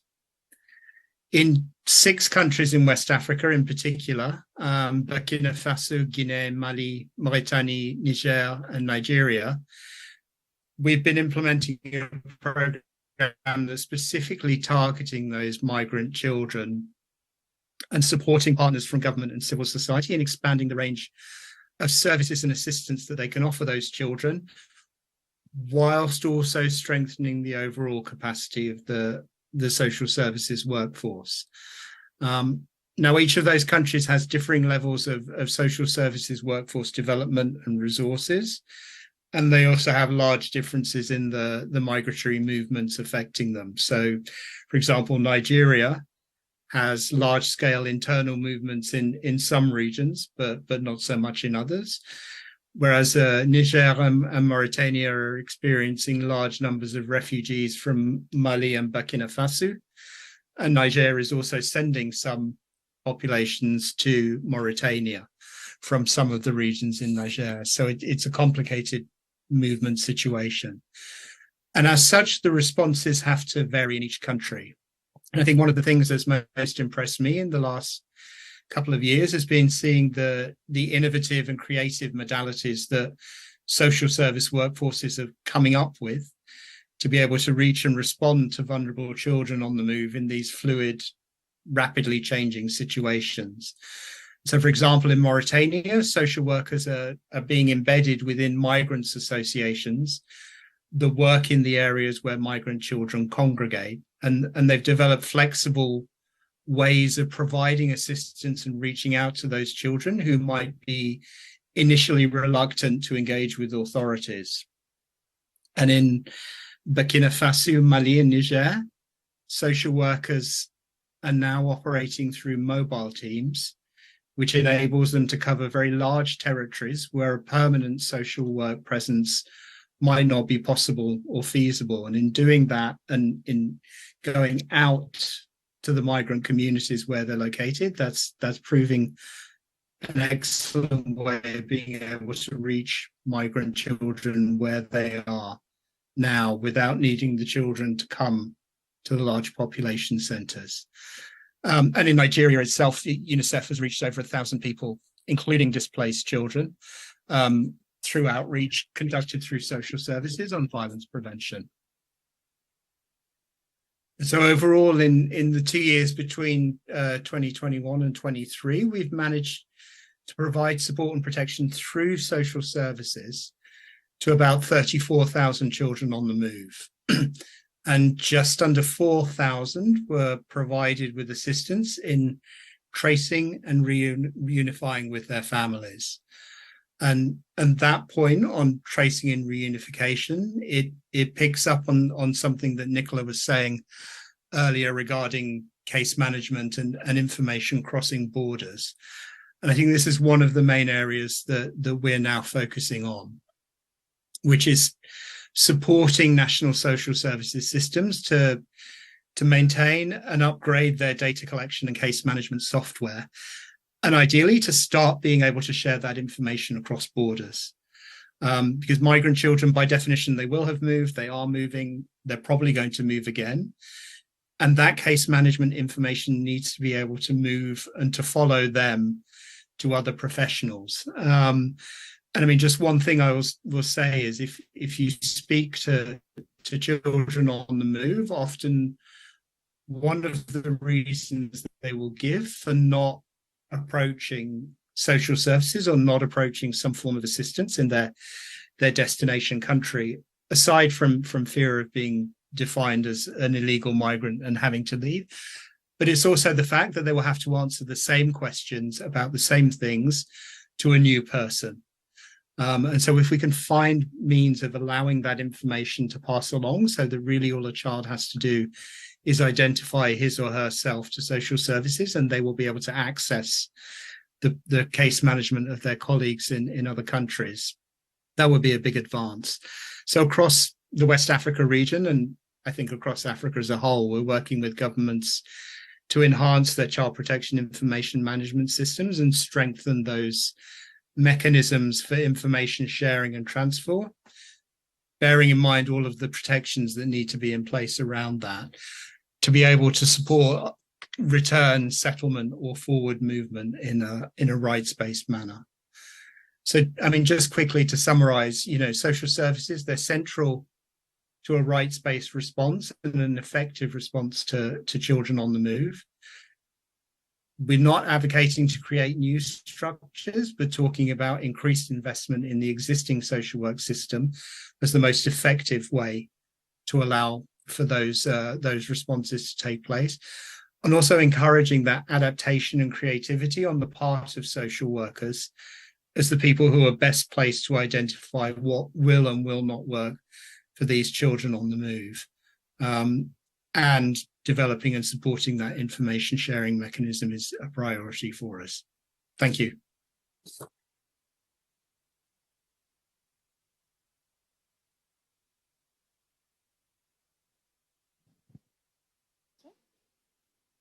Thank you very much, Kerry. Leon, over to you. You have 8 minutes to present the situation in Rwanda. How is the social service workforce catering for children in alternative care situations? I guess I can just go ahead. I assume I'm next. Looks like we can't hear from the people in the conference venue. But maybe they can just type here on the chat room to let me know if I can go ahead. Okay, thank you, Mona. I just got the go ahead from Mona. Let me project my presentation. Go ahead. That is my condition. Let them go ahead.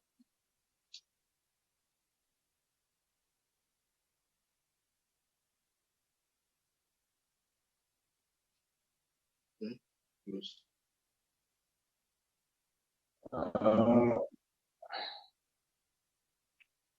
Okay, I hope you can see my presentation. Yes, we can. Excellent. Okay, thank you. So I'm going to talk about the role of the social service workforce in alternative care, particularly focusing on the experiences here from Rwanda. I'll try to move a bit fast and move to this slide. Let me make this full slides. Okay.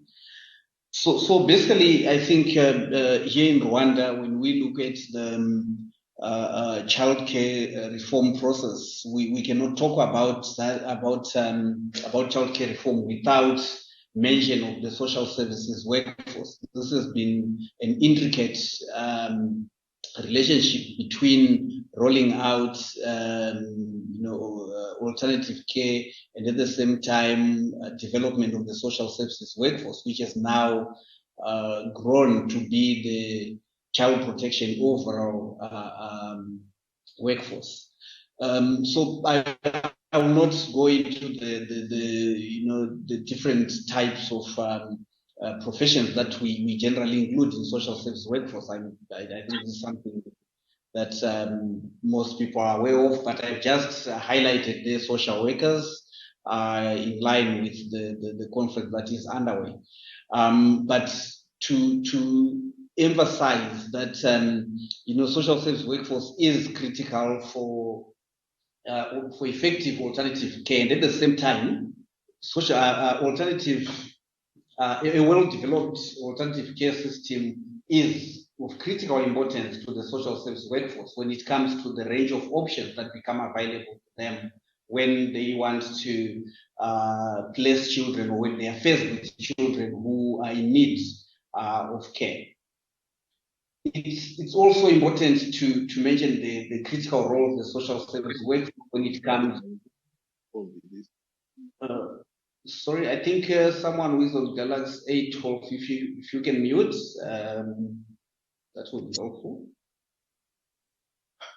Okay, so I was talking about the importance of the social services workforce when it comes to placement and reintegration of children, but also when it comes to prevention of family separation, because care reform is not only about deinstitutionalization or about moving children to family-based care. It is also about ensuring that those children who are within families remain there.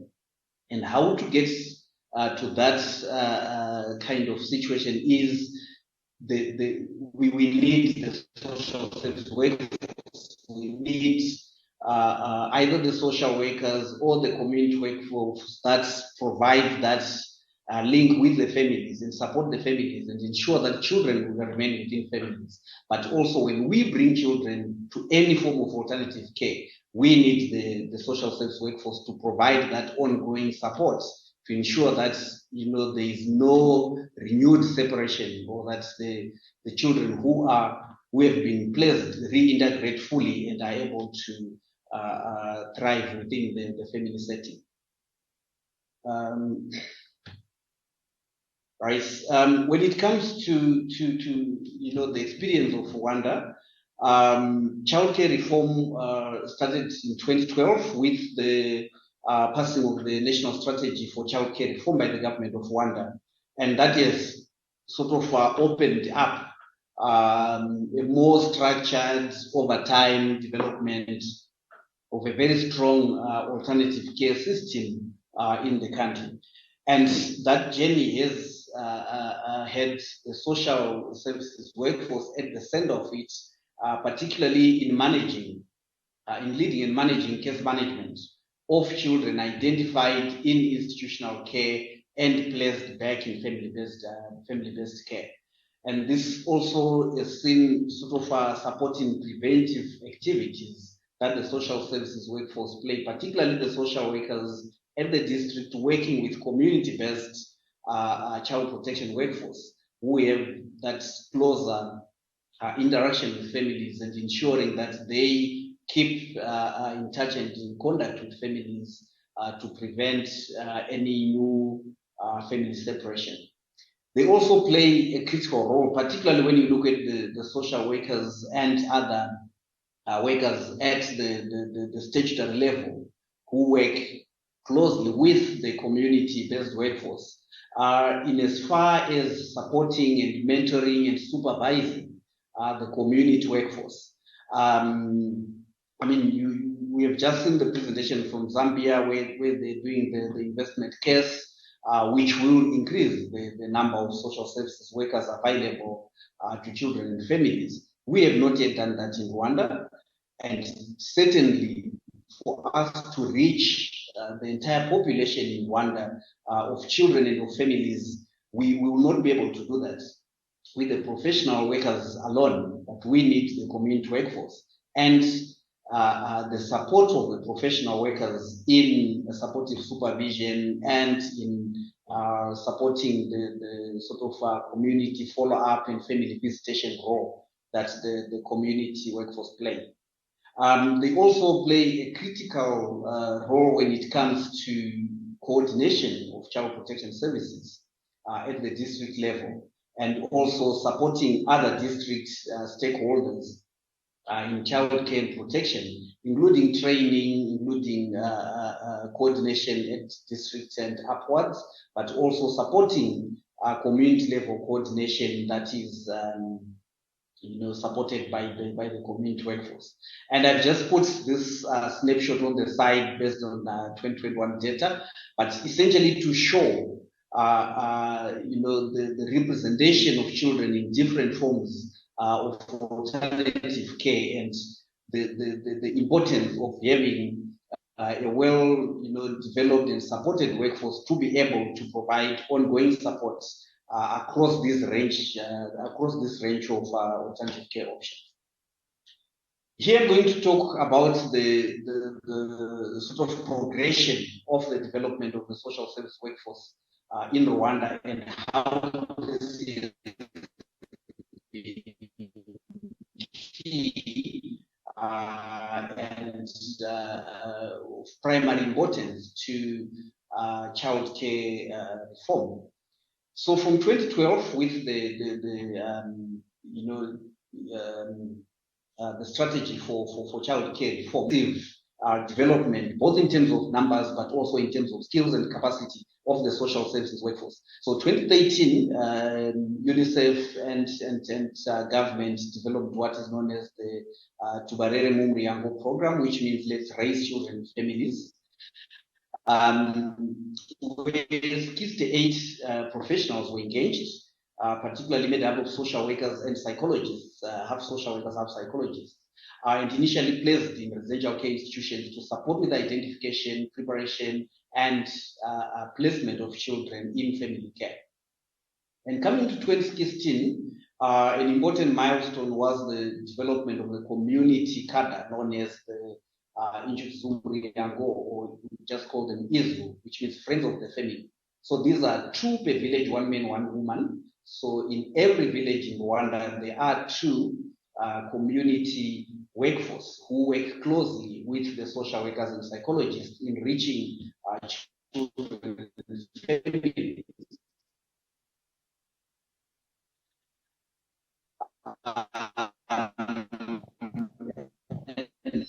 2018, an important milestone again was the absorption of 30 of those 68 courts, all on supported from UNICEF in terms of all their salaries and everything. But government took over 30 of those in 2018 who are now on government contract. They are not yet government structure, which is certainly one of the issues that we are working on. But the good thing is they are part of the planning of government when it comes to resource planning for delivery of social services. And then coming to 2021 of the Rwanda National Organization of Social Workers, and I'm glad that there is a representative from that association. If you are aware, Rwanda hosted the 2021 IFSW conference. So it shows the growth of social work and basically, sorry, just oh, okay. I'm just told that I have to wrap up. So I will maybe just show here some of the areas that the social service workforce support. If you see the numbers represented here, you can see the importance of the workforce, particularly when it comes to things like the post-placement families business. I will also just mention the role of the social service workforce in inclusive support for inclusive deinstitutionalization, where there is support to children with disabilities, and that alone takes a lot of support to the social service workforce, because this is like benefit a lot from presence of a well-planned and supportive social service workforce.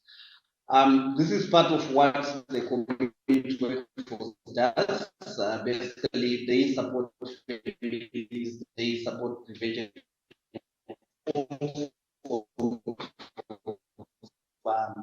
violence and abuse, and also ensuring that children who are placed in families, particular courts here, but I will, due to time, I will skip that. But it's quite important to see how families view the social service workforce, including the community workforce. This shows the important role of training that the social service was, which leads to reach to such high numbers. For instance, over 500 children a year reached by the community workforce with support from the professional workforce. And this is my last slide. Basically, I wanted to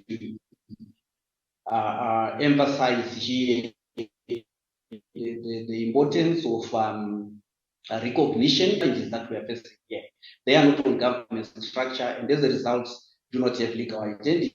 That has implications when it comes to case management, their authority, and their respect amongst colleagues in the district. Handling of high case loads, we haven't done and certainly they are dealing with higher than normal. Also, the importance of practice regulation and professionalization of the social services workforce, and resource limitations, which I think is across the board, not only in Rwanda, but generally social service workers tend to be under-resourced. Thank you. Thank you very much, Leon. We have now reached the part where you can ask questions to the presenters. I'm not going to summarize at this moment, but if you have a question and you're in this room, raise your hand. May I have the technical team support with the microphone roaming? We have one hand there from the gentleman in white and the lady in front. And if there are any questions online, kindly type the questions and project them for us to see. And also, if these questions coming from the floor are for the persons online, also type that for us, for our panelists who are online to see the question. Welcome. Thank you. My name is Professor Ojua. My little worry is specifically on the presentation of Susan on Zambia.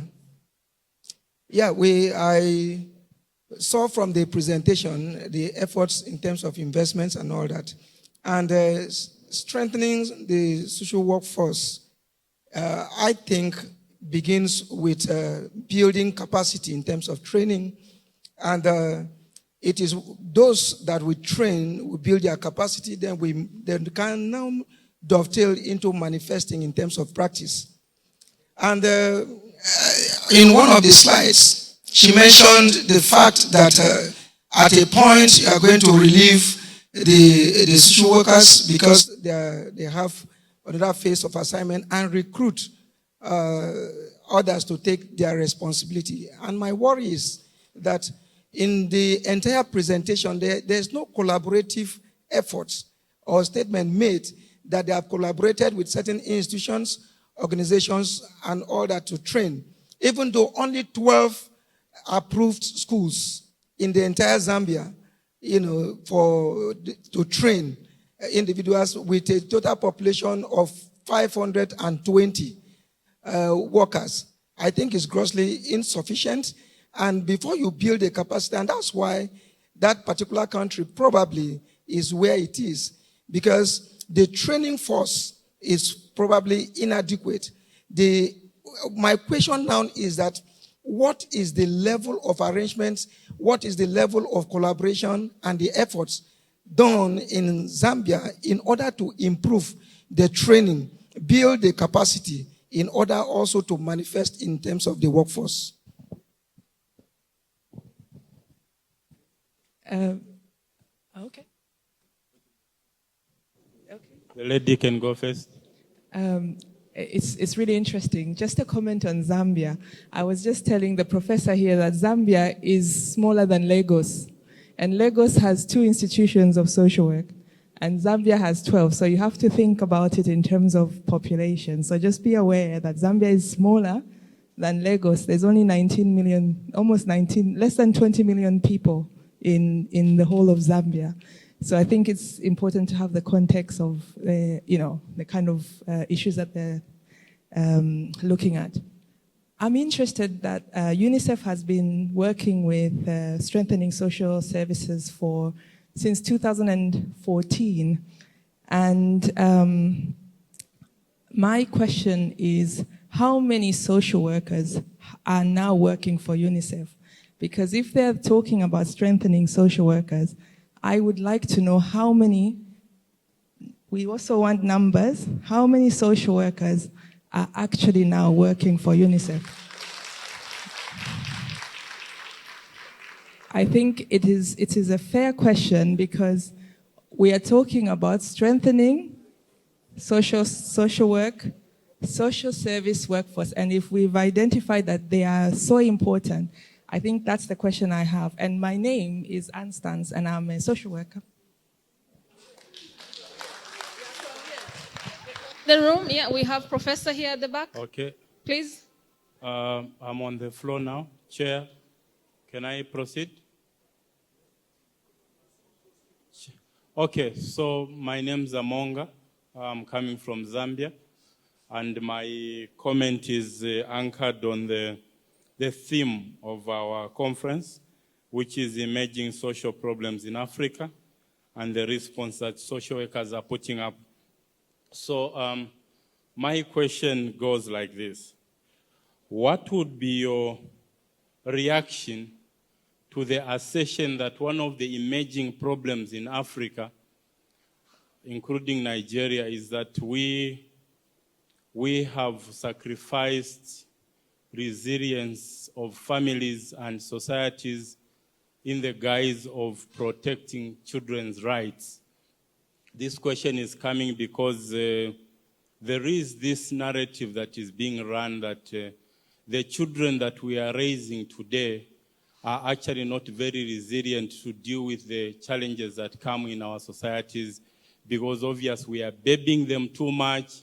They cannot do an application. They cannot go for an interview. Everything, mommy does it, hiding under the guise that no, we are protecting their rights and they can no longer be able to face the challenges of this life, thereby threatening the very social fabric that we are trying to protect, because at the end of the day, now we have irresponsible fathers, we have mothers that cannot be able to take care of families because they were being hidden under the guise of child protection.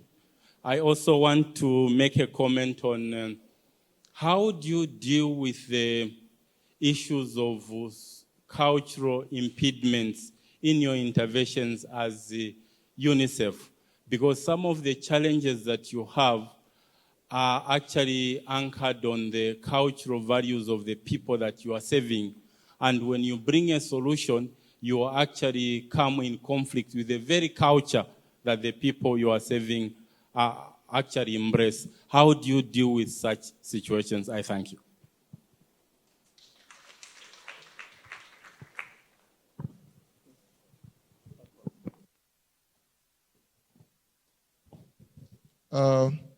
The first presenter complained about lack of social services workforce.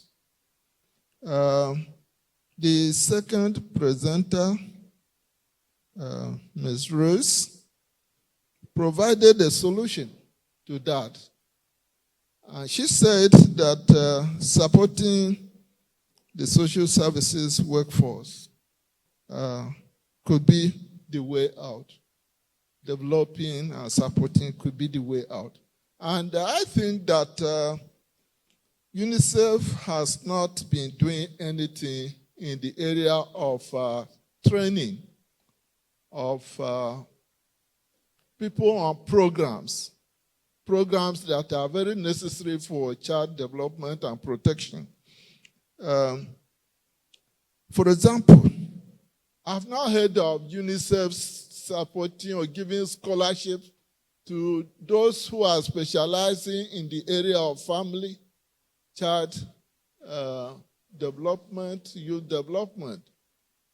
They have not been doing so. And I am suggesting, I have a feeling that if they begin to sponsor, give research grants to people who are specializing in those areas, we'll begin to see many people deciding to specialize in that area. Because this issue of scholarship is very necessary. Some people want to go for postgraduate programs, but they are not able to get funds to do that. So that's my suggestion. Thank you.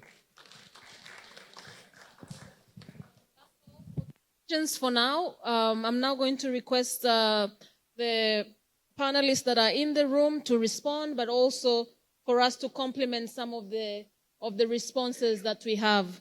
So let me start with Esther for you to respond to the questions directed to UNICEF, and also I'll come in after Nicola to respond on the question to Zambia who are not online.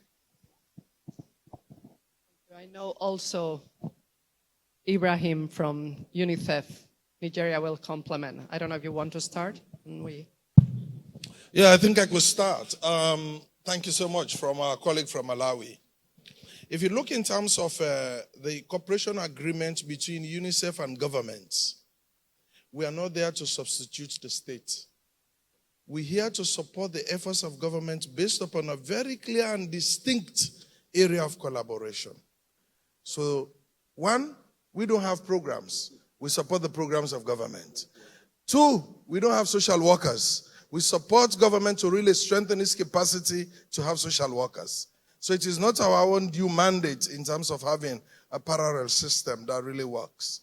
What is critical here, and this is where, if you look in terms of the entire social workforce ecosystem, it is for us to really make sure we mobilize the resources, create that enabling environment, join part of strategic advocacy, even including the associations in the respective countries, so that we make sure that the workforce is resourced, and then it should be effectively put in place so that the issues of vulnerabilities, risks, and deprivations of those affected population are addressed. Thank you.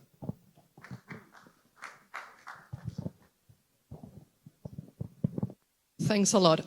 I would like to add that inside UNICEF, we have a lot of social workers working in the child protection area, for example. And we have really high-level people that are social workers working inside UNICEF that are in charge of child protection all over the world. So, for example, the chief of child protection for all Latin America and the Caribbean, she's a social worker. In New York, we have really high-level social workers working inside UNICEF, because that's also, I think, something you wanted to know. We have a lot of social workers that are in key posts inside UNICEF from different countries, and many also at national level, working directly on child protection of children and in other areas. Regarding the question on what UNICEF is doing for children, the Convention on the Rights of the Child is the most ratified human rights body in the world. So it's every single country that one have, go for it. What the convention says that we have to protect, not UNICEF, is the state that have to protect children for all kind of violence. That's what they say. And the rights to children is not that they are putting the responsibility of families away, or that they are saying families, they don't have to raise their children properly. There's a specific article, Article 5, that also talk about the responsibility of families, and in case the families are not able to take care of the child, what is the role of the state regarding those children. So I wanted to make this clear, because the Convention of the Rights of the Child with defense is those that are with no protection in many occasions, and they defend the role of the family and the role of the state to defend those persons that are everybody under 18 years old, every child or adolescent. So I wanted to make that clear. And yes, as you were saying, to invest on social service workforce is the response, but as my colleague Ibrahim was saying, we support the state. We are not, UNICEF is not a foundation that gives money for people to study. What we do is to support the state. There's an agreement every 3, 4, 5 years, depending on the country, which the government, and we put together what they want to do for children. We agree on what it's going to do for children, and we support that. The rights of children are really taken into account by the government, and we support them to do that. And that's why we insist, and we insist with many governments, that they have to invest more on social service workforce, that they have to train their social service workforce, and we do trainings ourselves. We train people in many countries on different areas of social service workforce, from the justice sector, from the police, from the social service workforce directly, from the Ministry of Social Protection, depending on the country is different. And we train even education sector on social protection issues and child protection issues. So we try to work with all those areas, and we give training ourselves directly also. Thanks a lot. Thank you. So then I'll add on, I really like that question on the social service workforce. And just to add, I mean, really the very common profile you will find at UNICEF in child protection is actually a social work background. So actually, my background is a little bit of a different one, and it was actually said to me, oh, you have a very untypical background for child protection. So I think it's a very strong profile in UNICEF. On capacity building, it's a really significant component of our work to develop the social service workforce. And if we're looking at Eastern and Southern Africa, where of course, you know, we have 21 countries that have very different profiles. So you see really efforts in all countries. And I think what's quite striking, actually, the COVID crisis also forced us to support also some very innovative ways. So there's some concrete examples of e-learning, particularly in Mozambique and Zimbabwe. But another context I wanted to mention is also Somalia, where there's a very interesting work at the moment to support with an academic partner, the capacity building of social workers. And then finally, we've also been developing a specific competency framework on disability, so social work and being able to really adequately respond to the rights and needs of particularly children with disabilities. So that's something that was just launched that we will be rolling out next year. So those are some reflections. Back to Mona. Thank you very much. Thank you for those responses. The last question was for Zambia, and I'm not sure if, Susan, you're still on the line with us. There was a concern on the interventions that Zambia is leading on when it comes to the social service workforce strengthening.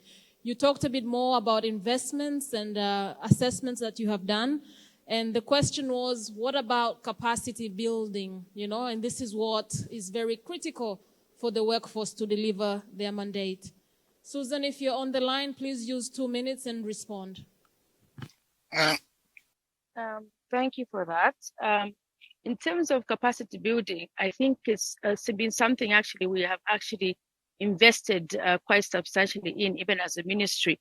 For example, all our social workers have been actually the ones who are already serving. We have actually done an MOU with our 2 public universities, Mulungushi University as well as the University of Zambia, where we are actually providing capacity building for them, some kind of in-service training. And this is ongoing. I think we have had this program running now for 2 years. So in terms of capacity building, actually, it's something that we're actually investing in as a ministry. Thank you.